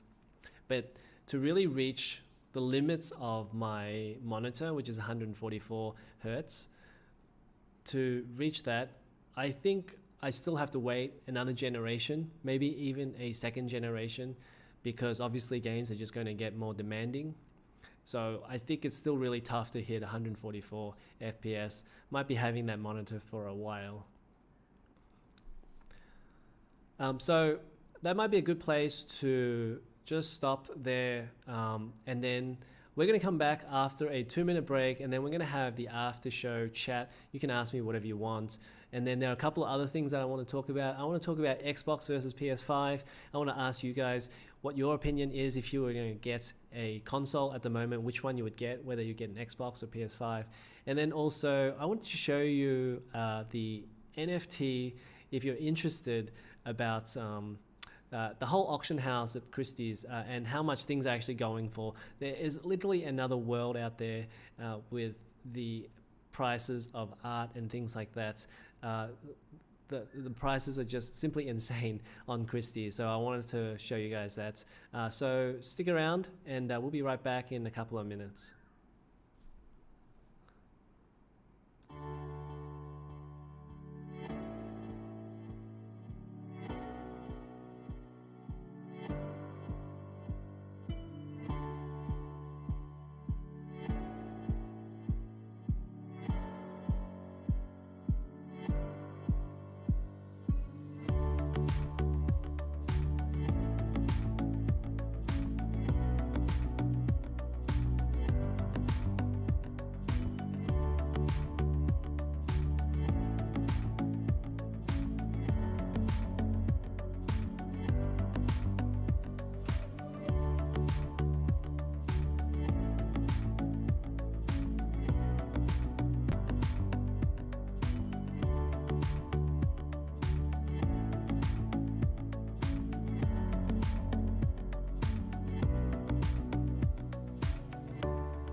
Okay, so we're back with the after show chat, and I don't have any more articles for me, so I'll just be concentrating mostly on the chat here. But I also wanted to bring up a couple of topics for you guys just to have something to talk about because, well, there's not going to be that much chat with 6 viewers, but it's I guess it's still enjoyable, right? Just to have a small group of people. Okay, so Rusty Blader says, I like stable frame rates. It's why I left console. I got tired of devs not doing quality assurance control on the frame stuttering. Yeah, I guess for me, like on PS4, it's because I don't have a PS5. My last console was PS4 and obviously the Nintendo Switch. I think on console, I'm a bit more forgiving of what the frame rates are going to be. I don't know why. I think because I understand that it's a very low tier console in terms of hardware, and I don't mean it in any bad way because obviously the price is really good. When the PS4 released, it was $399. There's no way you're going to get a proper PC build at a $399. So there's definitely value for people who want a console. And it depends what type of games that you're going to be really playing. I think, yeah, if you're getting really demanding games, like say an Assassin's Creed on console, then I don't think that's a very good experience, which is why I moved to the PC to play those games. And I haven't played console for a very long time, but there are some games on console that I still play. I just make sure that the performance is good enough. Say like I watch Digital Foundry and then check out what the performance is going to be like, and if it's acceptable, then it's okay most of the time. But most of the time I'm gaming on PC. But I guess even 3 or 4 years back when I was still gaming on the PS4, I was a bit more forgiving about stuff like that. And I think generally if you on the first party stuff, the last first party game I played was God of War. Obviously they spend a lot more time trying to perfect the game because they know they're showcasing their console to a certain degree. Then I think a lot of the first party titles are usually pretty good in terms of performance anyways. They're not going to release something that just totally doesn't work.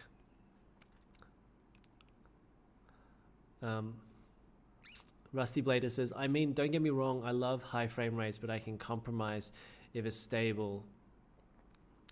Yeah, when I first started getting into PC gaming again, I got my 144 FPS monitor. So this is the 1440p 144 FPS monitor with G-Sync. I knew that I valued high frame rate. I didn't want to get a 4K monitor. And there was no 4K 144 FPS monitor anyway. At the time, I thought, okay, I'm just going to get the best monitor possible, so then later I could use it for a very long time. And actually, in hindsight, it should be the other way around. It should be, okay, what GPU am I going to buy? Let me buy a monitor for that GPU. That's the way it should be when people are thinking about it. Now that I've actually had more experience with PCs. So if you get a 3070, for example, maybe you want to get a 1440p monitor, but if you have a 3080, you might want to get a 4K monitor, for example. So I think PC is good like that.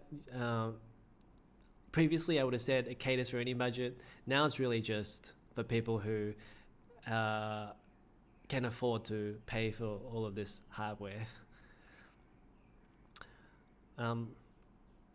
Justin Smith says, yeah, G-Sync helps a lot. Yeah, G-Sync has been a godsend. I think it's one of the really important technologies that people don't talk about a lot. And,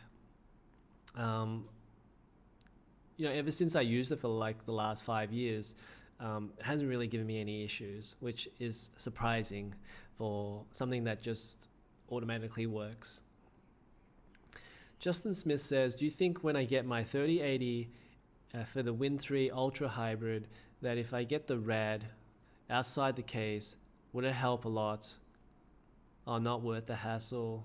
Oh my goodness. Well, I can't really give you an answer because I've never tried the RAD outside the case.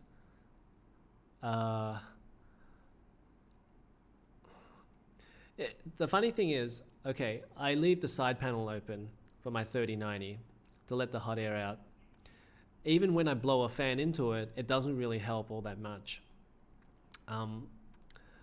I think there's a limit to how much you can cool a GPU, and usually that limit, it might be fans immediately blowing onto a radiator. So if you have, say like if you have a 360, right? The only way you're going to make it cooler is if you get a 480 or something bigger. Like you wouldn't be able to add external fans onto it to make it a little bit cool. You'd have to go the route. I don't know if you've seen some of Jay's 2 Cents videos where he puts air conditioning, aircon directly over the top of a PC. That would be the only other way to cool down your hardware. If you just stick a fan next to it, or you're trying to like do something on the side to it, it doesn't really help all that much. So I would say, judging from what I've seen, I don't think it's going to help all that much. The case does add some extra heat, but you'd have to go an open air case if you were really going to do that. Like I wouldn't keep just the red outside the case. You may as well just have an open air bench then. Rusty Blader says, honestly, I feel like how powerful the hardware is, more how some games struggle to read off a hard drive.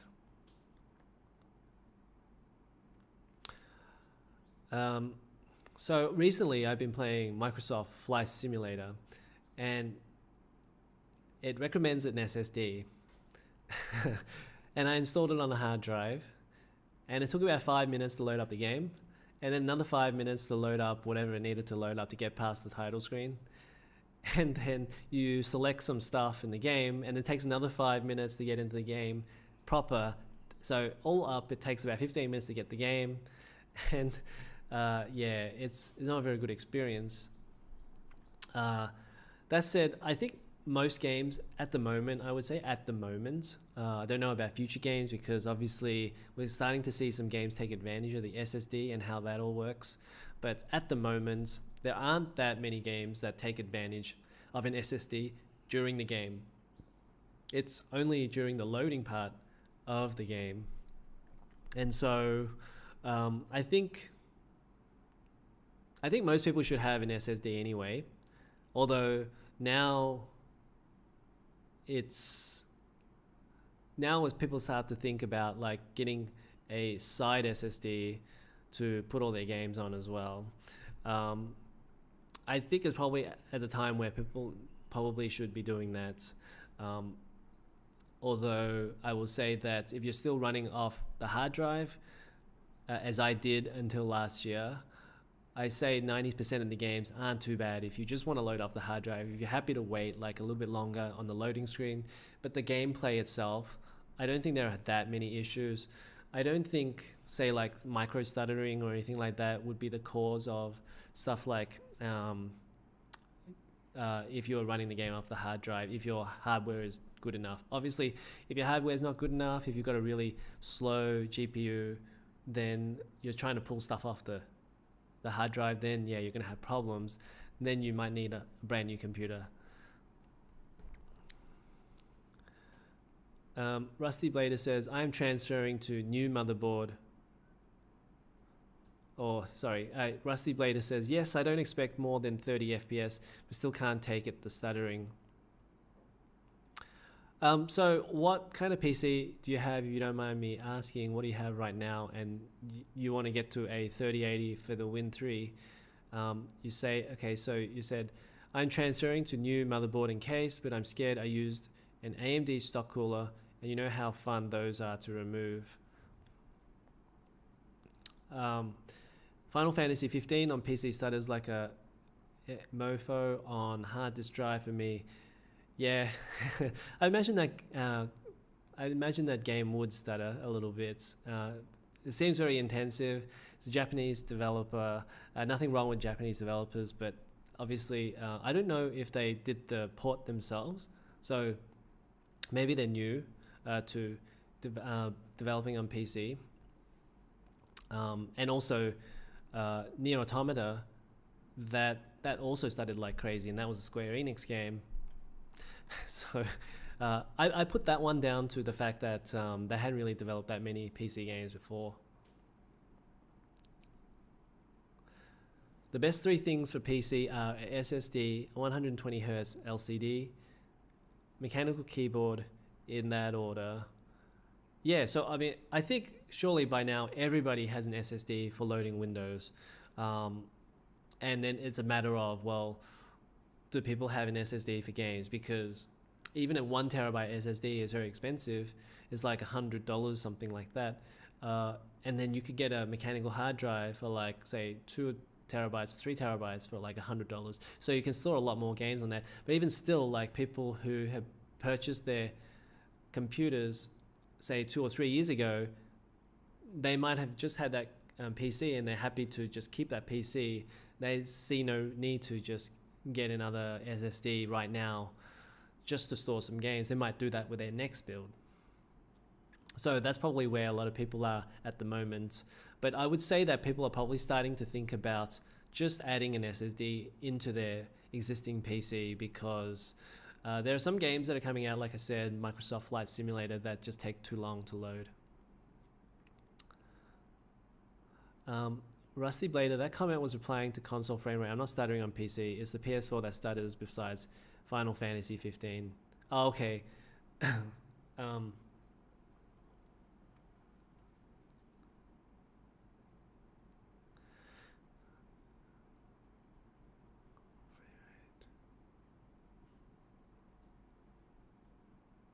Yeah, so with the PS4, it's so old. With the PS4, it's so old that it's really hard to compare it. I mean, you're really comparing it with, say, like a very old PC, like a Sandy Bridge, i5 3550, something like that, with, I guess, a 750 Ti, which is from 6 years ago, maybe. Yeah, so it's hard to compare it to everything that we have now. It's almost like a different era. And then of course, like the PS3 is like a completely different era. The funny thing is, like, we have all of these games still that we still play, like maybe PS3 remakes or early PS4 games on PC. We just recently got Horizon Zero Dawn. That was a PS4 game. So we're still getting all of these older games on PC. So one thing that I wanted to ask you guys, if you're still there, is if you wanted to get a new console at the moment, whether you would get an Xbox Series X or a PS5. I'm going to type that question so that other people who come in later will also see it.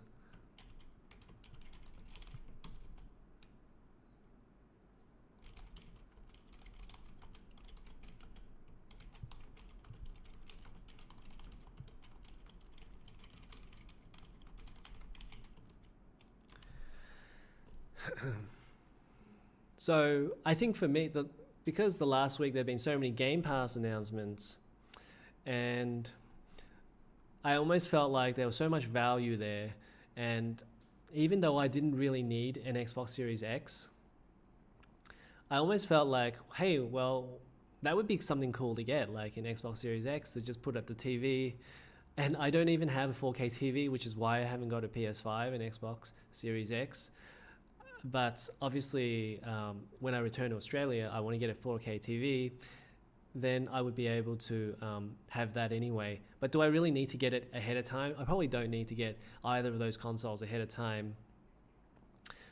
So I feel like what is there for me on PS5 and what is there on Xbox Series X? And I think the whole thing about the Game Pass system, it feels very complete, right? It feels like you could just get an Xbox, just get Game Pass, and not have to really get anything else. Because maybe we're at the stage where the standard edition is like the glorified demo, and then, yeah, sure, they want you to buy DLC, and that's kind of like where they're going to be making their money.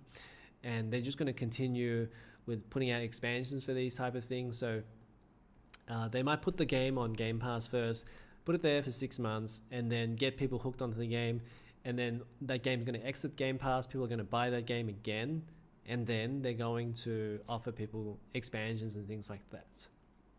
So maybe that's the way that they're thinking about it. But for not everyone is that type of gamer. So if you're a gamer who plays a lot of different things, seems like the Game Pass is a really good solution. And I think, as I said earlier before, I said that if there's an exclusive out there and I don't have the console for it, well, I'm not too bothered, especially being a PC gamer, because being a PC gamer, I've always felt like I've just taken whatever is out there.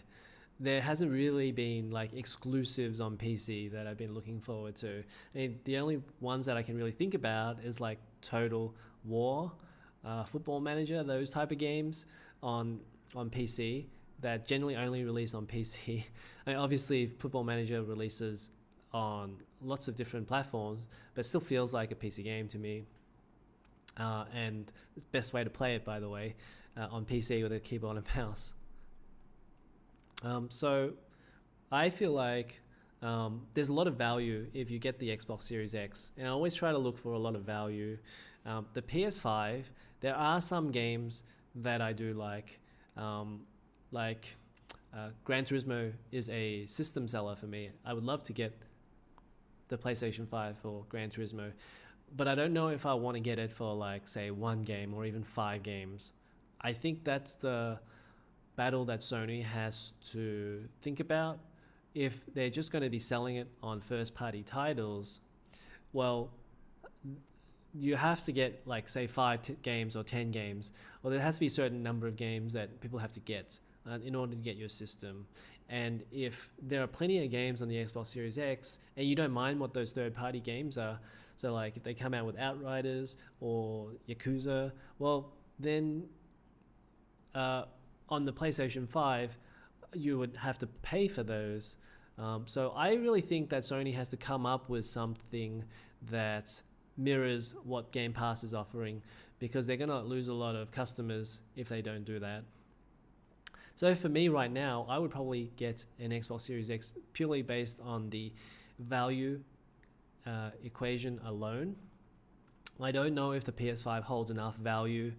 And it's funny because I would say leading up to the launch of these consoles, everyone was all about PS5. Like, sure, you'd have the Microsoft fans talking about Xbox, but aside from that, not a whole lot of people. And there was a survey done, I remember this really well.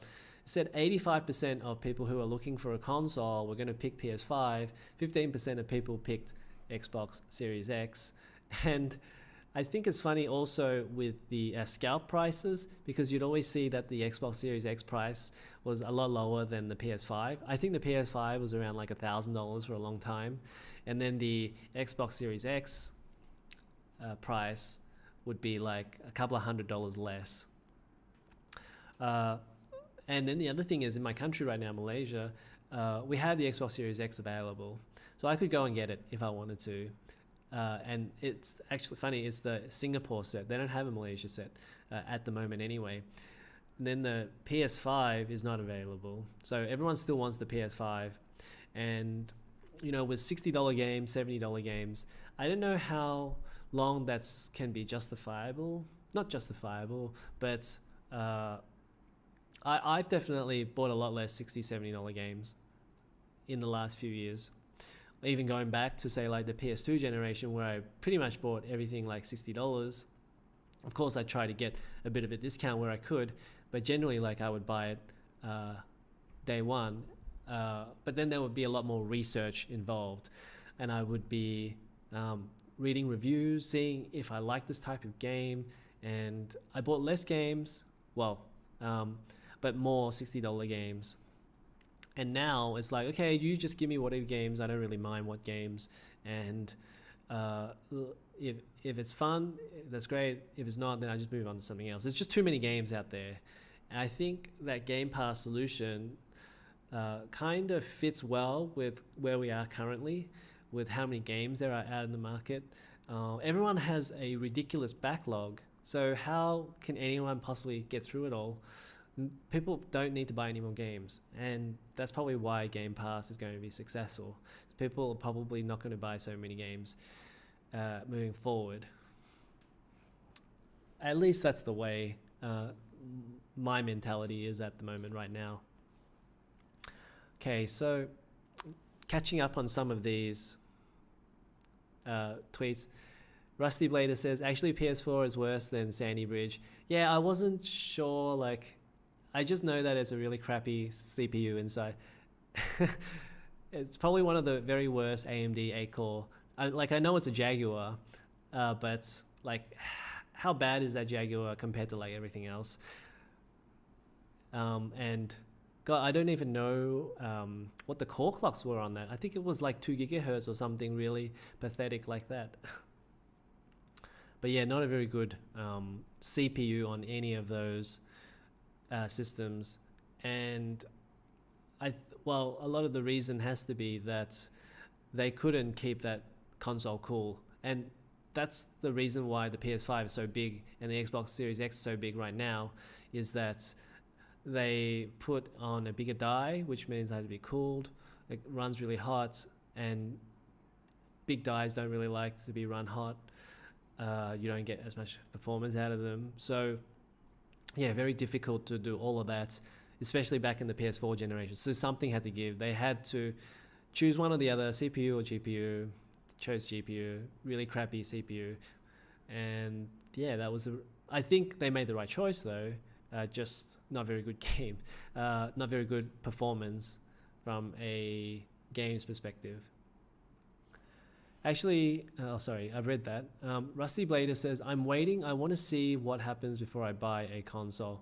Yeah, exactly. Like, if you've got one gaming console already, gaming platform already, whether it's PC or even a Nintendo Switch, there's really no need to buy anything until you run out of games. So I guess I was talking about it in a way where if you were going to get one, like which one would you choose?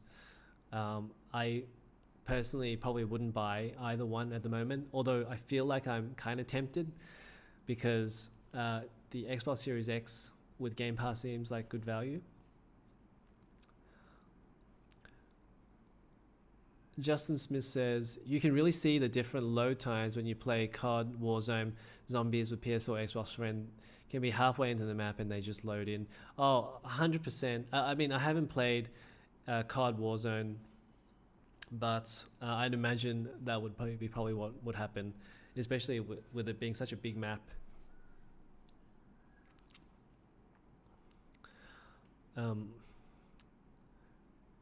Rusty Blader, the game I most care about currently on PS5 is only Demon Souls, and I don't count on promised games till they're out.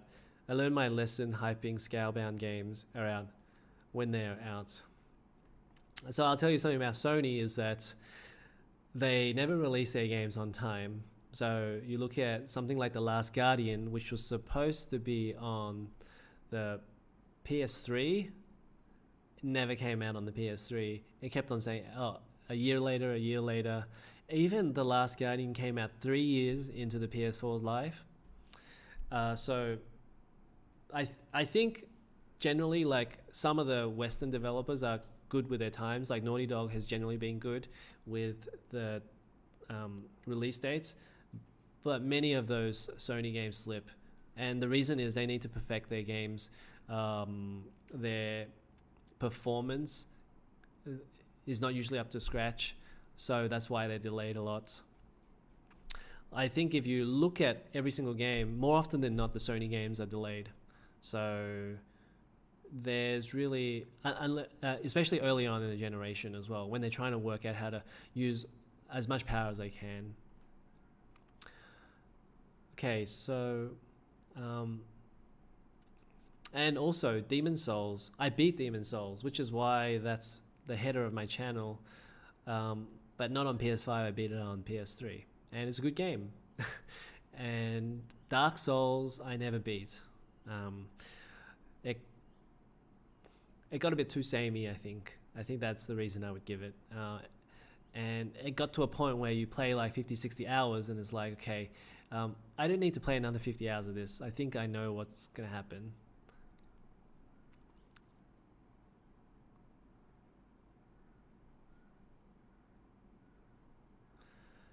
Confirmed SK says, honestly, I agree with Microsoft and Sony. Clocking this gen of consoles so high right off the hop means games will be coded around a higher baseline. How do you mean by that? Well, because Microsoft clocks on the GPU are like 1.8 gigahertz, and then the Sony ones are 2.2 gigahertz. And a lot of that has to do with the fact that Sony has a smaller die. They're using 40 compute units, and then Microsoft are using 52. I think it's 52 or 56, but essentially it's bigger die. And so the information that I've been reading is that with the bigger die, they have to run a lower clock. Otherwise it gets too hot or it doesn't run as well. And then with the higher clocks on the big die, you don't get that extra clocks that you run, you don't actually end up getting, it doesn't run as well. Rusty Blade to run out of games on PC, that's funny. Yeah, exactly. I could go back and play like games from 10 years ago, it wouldn't bother me at this stage. So that's why I don't really think about exclusives all that much. Obviously, there's a segment of the audience, very vocal segment of the audience, that talk about the latest exclusives because they want to be on the forefront of like all of the latest news. And I do, in terms of news, I'm happy to but I don't really play the latest game. I literally don't have the time to play the latest game on every console. So just being on PC is cool because like you can just play whatever you want really. Rusty Blader says, I wish Sony would go back to doing more AA support. It really helped the PS2 in my opinion. AA support is in AA developer support, or AA is in anti-aliasing. So you mean developer support, right? So I think back in the PS2 days, I mean, it's so different in terms of developers. The budgets of games were completely different back then. They only had like 15, 20 people in their office for every game. In terms of, you know, an A-level developer or an AA-level developer. It was really only the AAA developers that had like 100 employees maybe at the most back in PS2 days. Like, I think it'd be interesting to ask about, like, say, a game like GTA 3, how many developers were on that GTA 3, because it was very early on in PS2. And I would say that earlier on, the games were probably less risky, so they couldn't take as many risks in case something happened to the game. So they would probably be very conservative of how many people are actually working. So yeah, I think it's really different now. I think you either have indie developers, and then you either have AAA developers, and there's really nothing in between. And that's kind of where Gamepass is helping, because Gamepass is saying, okay, I'll fund your development essentially. And so maybe that's how we're seeing some of these AA developers come back. And that's also why Yakuza went, because they saw themselves as a AA developer or an A-level developer. They saw that themselves in that bracket, and there's just not enough of an audience for people to go and buy Yakuza games. I think Yakuza 0 sold about 1 million copies, which is just not enough. It's a good number for them because normally they sell 200,000. But even still, with 1 million copies, it's not enough to keep a developer from... it's not enough to keep a developer stable. And there, if you look at, say, like Square Enix, there's been many times where Square Enix has come out with a financial report and they say something like 3 million units for this game is not good enough for Tomb Raider. And so even at 3 million units at $60 per game, it's not enough. So they're really looking at stuff like, okay, we really need to do like 7 or 8 million units for these games, otherwise it's a failure. And there's no way that Yakuza is going to do that, so they have to get their funding from somewhere else. And Yakuza is one of the more steady developers as well, because they keep bringing out a new game every single year. So they come out with their games really quick. They don't take 4 or 5 years to develop their games. That's the only way that you'll see these smaller developers existing. Confirmed SK, the projects were also much smaller, so you didn't need as many people. Yeah, exactly. And they didn't have as much work, at least in terms of artists, not as many objects in every game. Now if you walk through any type of linear game, it needs to be completely crowded with a ton of objects. Even open world games as well, although not as many objects and art pieces and things like that in open world games. But it's kind of crazy. Like, you look at the number of people working on a Ubisoft game, it could be 1,000, maybe 2,000 people on these projects. And of course, with more people, you need a lot of managers as well. But yeah, they need 5 or 6 million cells. So I think overall, it's not working out for the traditional way of developing a game. So they're trying to move to other solutions.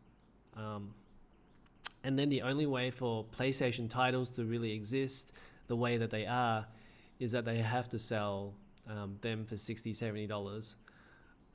And that's why they're not offering Gamepass, because then they would be devaluing their own games.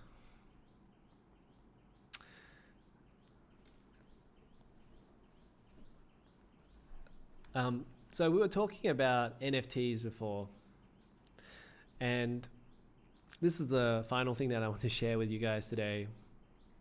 And we were talking about how Beeple sold an NFT for $69 million, which is this piece of artwork right here, which I assume contains most, if not all, of the art pieces he's done, and he's just stitched it up all together. And so I wanted to show you the auction site for where he sold Beeple, where he sold this NFT. And it's a very traditional art online auction site based in, I believe, New York. So as you can see here, the price realized was $69 million. And there's not too many other things or information here. However, I was just browsing the site. And actually, maybe your first question really is, who's going to pay $69 million for a JPEG? Well, I will show you, because these type of people will pay $69 million for a piece of NFT. And the question also is, well, is it going to increase in value? Because maybe that's one of the reasons why somebody would want to buy something for 69 million. If something is going to go up in price, well, then it doesn't really matter what price you're going to buy it at, because you're just going to make the difference between.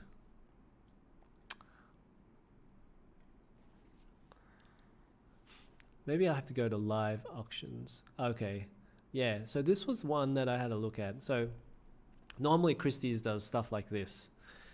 And this is a whole bunch of art from Chinese collections. Now, another question for you might be, where are they getting all these items from? This is a very good point. Where are they getting it from? It's obviously come from China. And so these art dealers, these auctioneers, there's a very morally awkward area that they're operating in. Essentially selling off stuff for millions of dollars to rich folks. So that's what I was saying before, that this is a whole other world from what we're used to. If we think that DLC is expensive, if we think that DLC is unmorally incorrect, unmorally justified, well, you know, there's a whole other world out there that wouldn't really care for like things like DLC or whatever, because they will spend 10,000 US dollars on a little head from China that was dug up from like 500 years ago. Let's have a look at this. So, excuse me. So this piece of art, and I do like art, by the way, I just don't like how it's all very elitist, right? I do like history and I do like art, but yeah, when it comes to like prices, these exorbitant prices for these things, I don't think people can really just justify and say, oh, well, the auctioneers are going to make a living out of this, because they're making a very richly living out of this, and I'll show you why in just a second. But essentially, this unusual small bronze human mask form harness ornament from late Shang, early Western Zhou dynasty, 11th century BC, is 10,000 US dollars or 15,000 US dollars. Who's buying this for $10,000? Like, why would anybody buy this for 10? I've got so much better things to do with $10,000. And you know, the funny thing is, like, you get to a stage of wealth where $10,000 is like $10. So maybe I'll just go back to the chat for a little bit. They're selling JPEGs. Yeah, so an NFT can be any type of digital art. So it could be JPEG or PNG. Rusty Blader says, if I was rich like Elon Musk, I'd pay $1 billion to resurrect Breath of Fire or Star Ocean. And why hasn't he done that? He definitely should. He could do a lot of this thing, like with wealthy people, is that there's a lot of things that they could do that they probably know that they should do, and they don't, for a very good reason. Half of it is to protect their wealth, but half of it is like they're very ideological people, and they think that if I have to do one thing, then therefore I have to do the other thing. So I guess you could say that, like, that's why they don't really like any laws. They like more freedom, because if you start having laws, then you have one law for one thing and then another law for one thing and another thing, then it creates a very difficult area for them to do business. Essentially, business people just want a free-for-all, essentially. So for them, for people like Jeff Bezos or Bill Gates, Elon Musk, they don't want to donate stuff, really. And yes, I know Bill Gates has a philanthropy, like whatever, but he could donate more, right? Or Elon Musk could donate a lot more. But for them, if they donate one thing, then they may have to donate for a lot of other things, because things will just escalate. So that's why they don't really want to do anything about anything, and they really kind of just concentrate in their own area. Like Elon Musk will fly spaceships to Mars, but then he won't feed the hungry people in Africa, for example.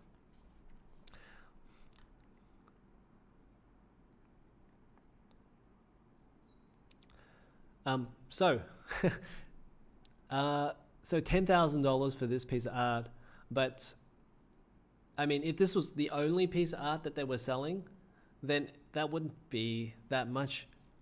I mean, then it would kind of make sense, but they're literally selling thousands and thousands of items.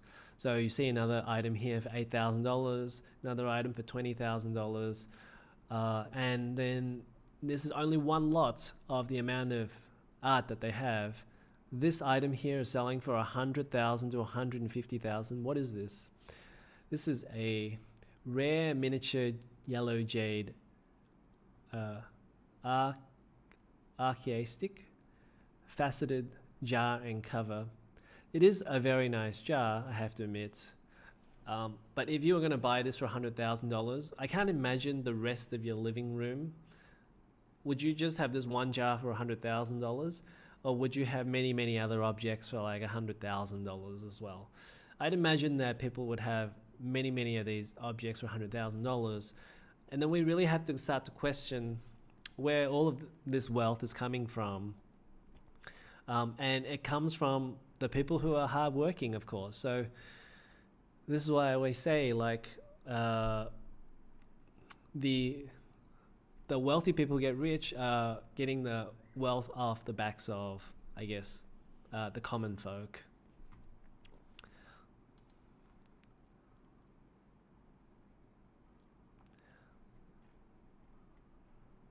But, you know, even just browsing through the site, I feel like it really opens your eyes on the value of things. And I don't think it's just to do with the fact that there's a lot more inflation in the market.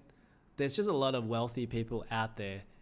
And it's funny, we have news, we have all of this media and stuff. And that kind of news is really just for the common folk. So like football is made for the masses. Video games are made for the masses. Movies are made for the masses.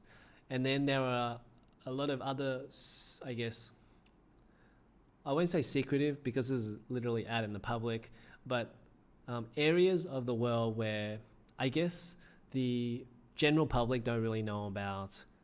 And this is kind of like the area that most general public people wouldn't look at normally. Like this very rare pale beigeish, white and yellowish brown camel is $300,000 to $500,000, which that's the cost of a house for most people. This little, and I wonder how big this thing is. I don't even know what it says. I don't even know how big it is. So this is 6.7 centimeters high. So this camel here is 6.7 centimeters high. It's made of jade. It's not even made of gold or platinum, titanium, and it's worth $300,000. And there are enough rich people out there for there to be an auction of this thing, which is kind of insane to me. And then there are enough wealthy people for them to for them to sell this. Okay. And so this is just one collection. This is the important Chinese art from the junk cut collection, and I'm pretty sure there'll probably be like many other art collections that they're selling off. There's 86 lots here for them to sell. I don't think that clicked worked. But the last thing I wanted to show you was how much the auctioneers were actually making from the sales of art. So here's another online auction. I'll just click through there. But I wanted to show you how much these auctioneers were actually making from the sale of the art. And so there are some terms and conditions at the back of this brochure, which is really funny because I bet you they never thought people would actually dig through all of this stuff.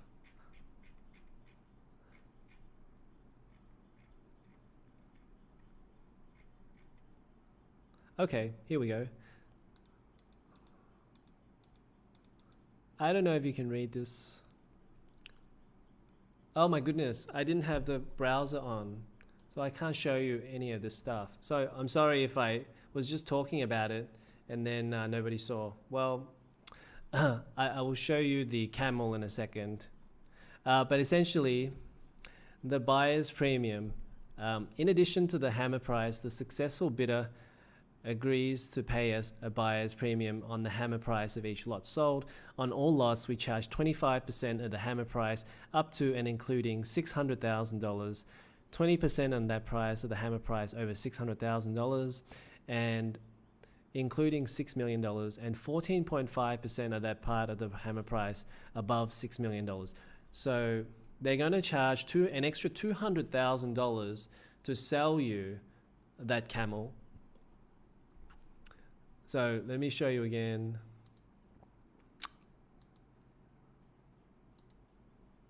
This camel right here. So sorry for all the people who didn't see before, but essentially I was saying this bronze head was $10,000. This jade pot was $100,000. And there's a camel here somewhere. This camel here is $300,000. And so Christie's is going to charge you 25% of that at $300,000. So they're going to charge you $75,000 just to ship or sell that camel. And they're going to do that for all of those items there. So I don't know how, I didn't add it all up, but let's say it's like a couple of $1 million, $2 million. So they're going to make 25% off that. They're going to make $200,000 from selling all of these items. Well, I guess some of them would require very expensive insurance, so maybe that's part of the reason why. But I'm sure they're making a lot of bank out of selling all of these ancient items that have perceived value. And I know we're pretty far away from the NFT Beeple talk from before, but for $69 million, if they have to charge 14.5%, so the Christie's ended up making, whoops,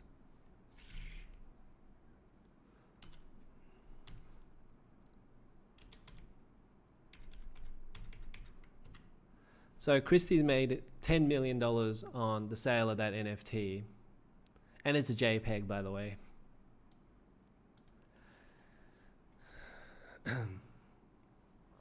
But yeah, I just find it pretty crazy that there are so many there's so many worlds out there that I think most common people don't really know about, like all of this art.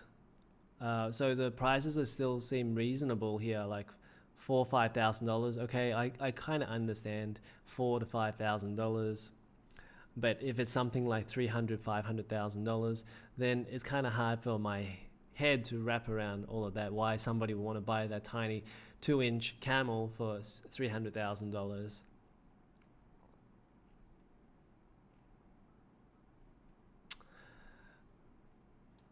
And so that's probably all I've got today. I'm sorry I didn't actually show the art as I was going through. I forgot that the browser wasn't on the screen.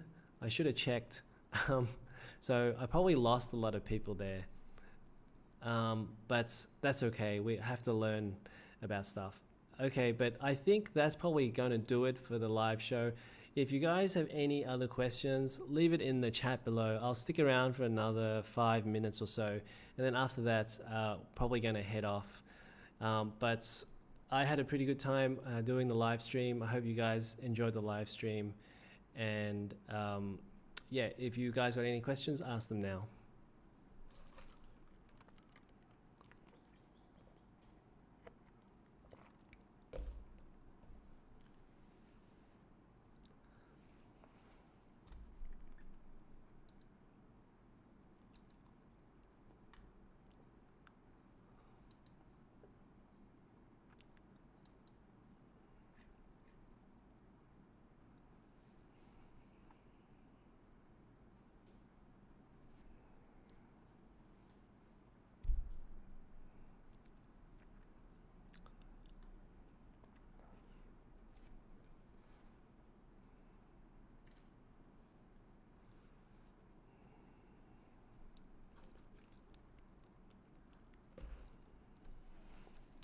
MSI MPG X570, any good? I'm probably the wrong person to ask there because I don't have an AMD CPU. So not the right person to ask there. I don't really know. The Gaming Edge Wi-Fi. I think I was looking at this before, and I think most people were saying to go for the Tomahawk, not the Gaming Edge Wi-Fi. And you can get the Tomahawk Wi-Fi. There might be a reason why that, if you're thinking about getting that, there's a reason why it's cheaper than the Tomahawk. So MSI, they screwed up a lot of boards at the start when the X570 came out. And so there are a few boards there. Go and check Hardware Unbox X570 roundup of all their motherboards. But I think Gaming Edge Wi-Fi was one of the ones that wasn't good. So I would say don't get the Gaming Edge Wi-Fi, but just do a little bit more research. And they recommended the Tomahawk instead. So the Tomahawk was the follow-up that came out like 3 or 4 months later. And they fixed a lot of those VRM problems. So there were a few MSI boards that had very high temperatures on those VRMs. So check. Oh, well, you can try it out, but normally you should ask these questions before you buy it. And if you've bought it, then you should just enjoy it and not worry too much about it. Unless, of course, it's so bad that you want to go and sell it. But to show you what I'm talking about,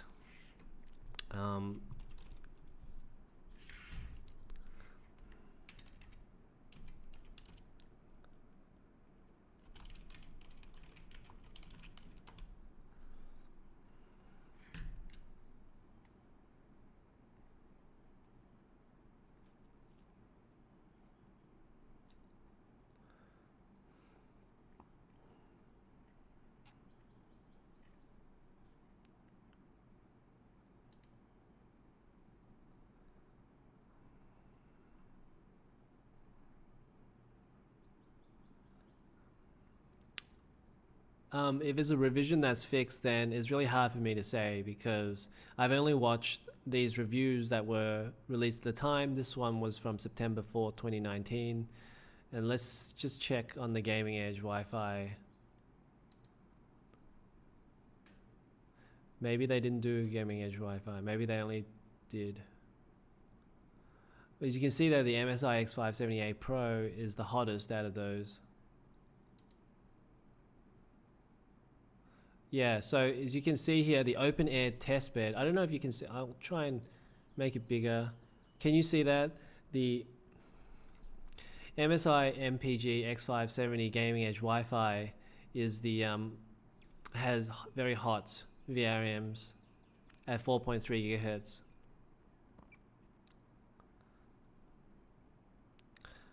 Yeah, a lot of these can you, I don't know if you can see that. It's in the way, but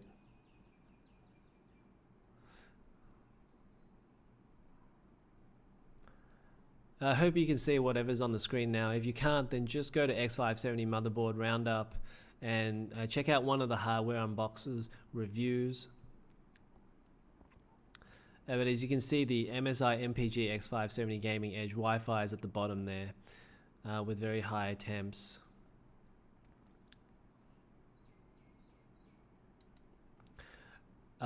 But the reason is, yeah, they fixed it with the X570 Tomahawk. So as you can see, the MSI X570 Tomahawk, the best X570 board.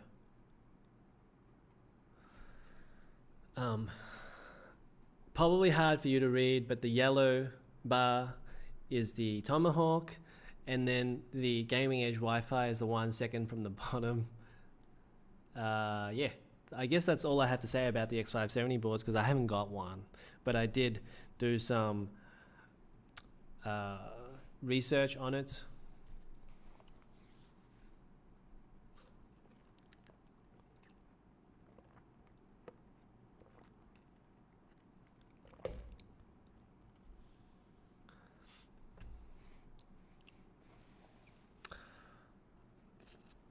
Um, I guess that kind of taught me a lesson. You can't just go and buy any motherboard, no matter how good or how the price is. Make sure to check a lot of reviews before you go and buy them.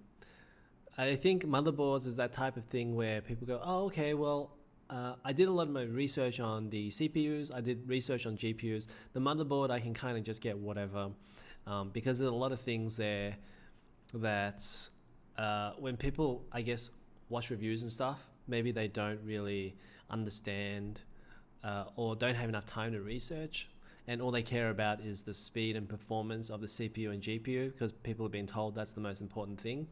So then the type of things like SSDs, for example, or motherboards that people don't do as much research on.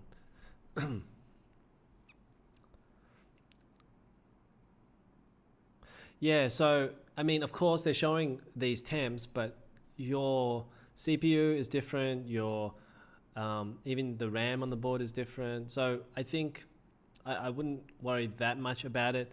The only thing you can really do is that you can test for yourself. I guess maybe download HW Info 64, and that should tell you what the temps are on your board. So just go and download that and then see what it's like.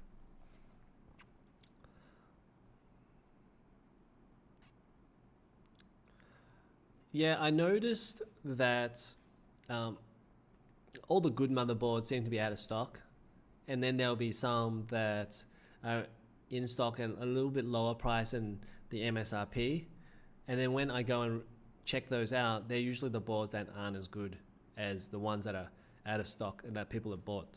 So people are really clued up on stuff like this. People are watching these type of reviews, and then people know what to get. So these reviews are actually really helpful for people choosing the right boards. And I think it's actually helped improve the quality of the PC hardware, because they're kind of like that final hurdle that the manufacturer has to get over if they want to actually do well in the markets. They can't really change the opinion of every reviewer out there, and they can't really just pay all of them off, because there'll be too many of them out there, and it'll be pretty dishonest if some reviewers say nice things about a motherboard that can be a very objective review because it's just about temperatures, and then if they do that, then they lose a lot of credibility. So most people are not going to just go and take money from the manufacturer to say good things about their motherboard.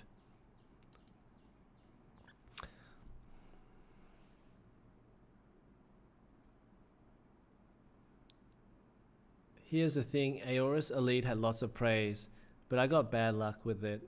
Yeah, you know, I got a Gigabyte Z or Z490 for my Intel 10700F. Actually, I'm running my PC off that right now. So that's the Aorus Elite Wi-Fi, but it's for the Intel CPU. And I haven't done any testing on it, but it's been pretty good so far. I think, you know, when they go and test these motherboards, is obviously with the strongest CPU out there, like a 3900X or a 5900X, 5950X. So if you have a lower type of CPU, it's not going to matter all that much.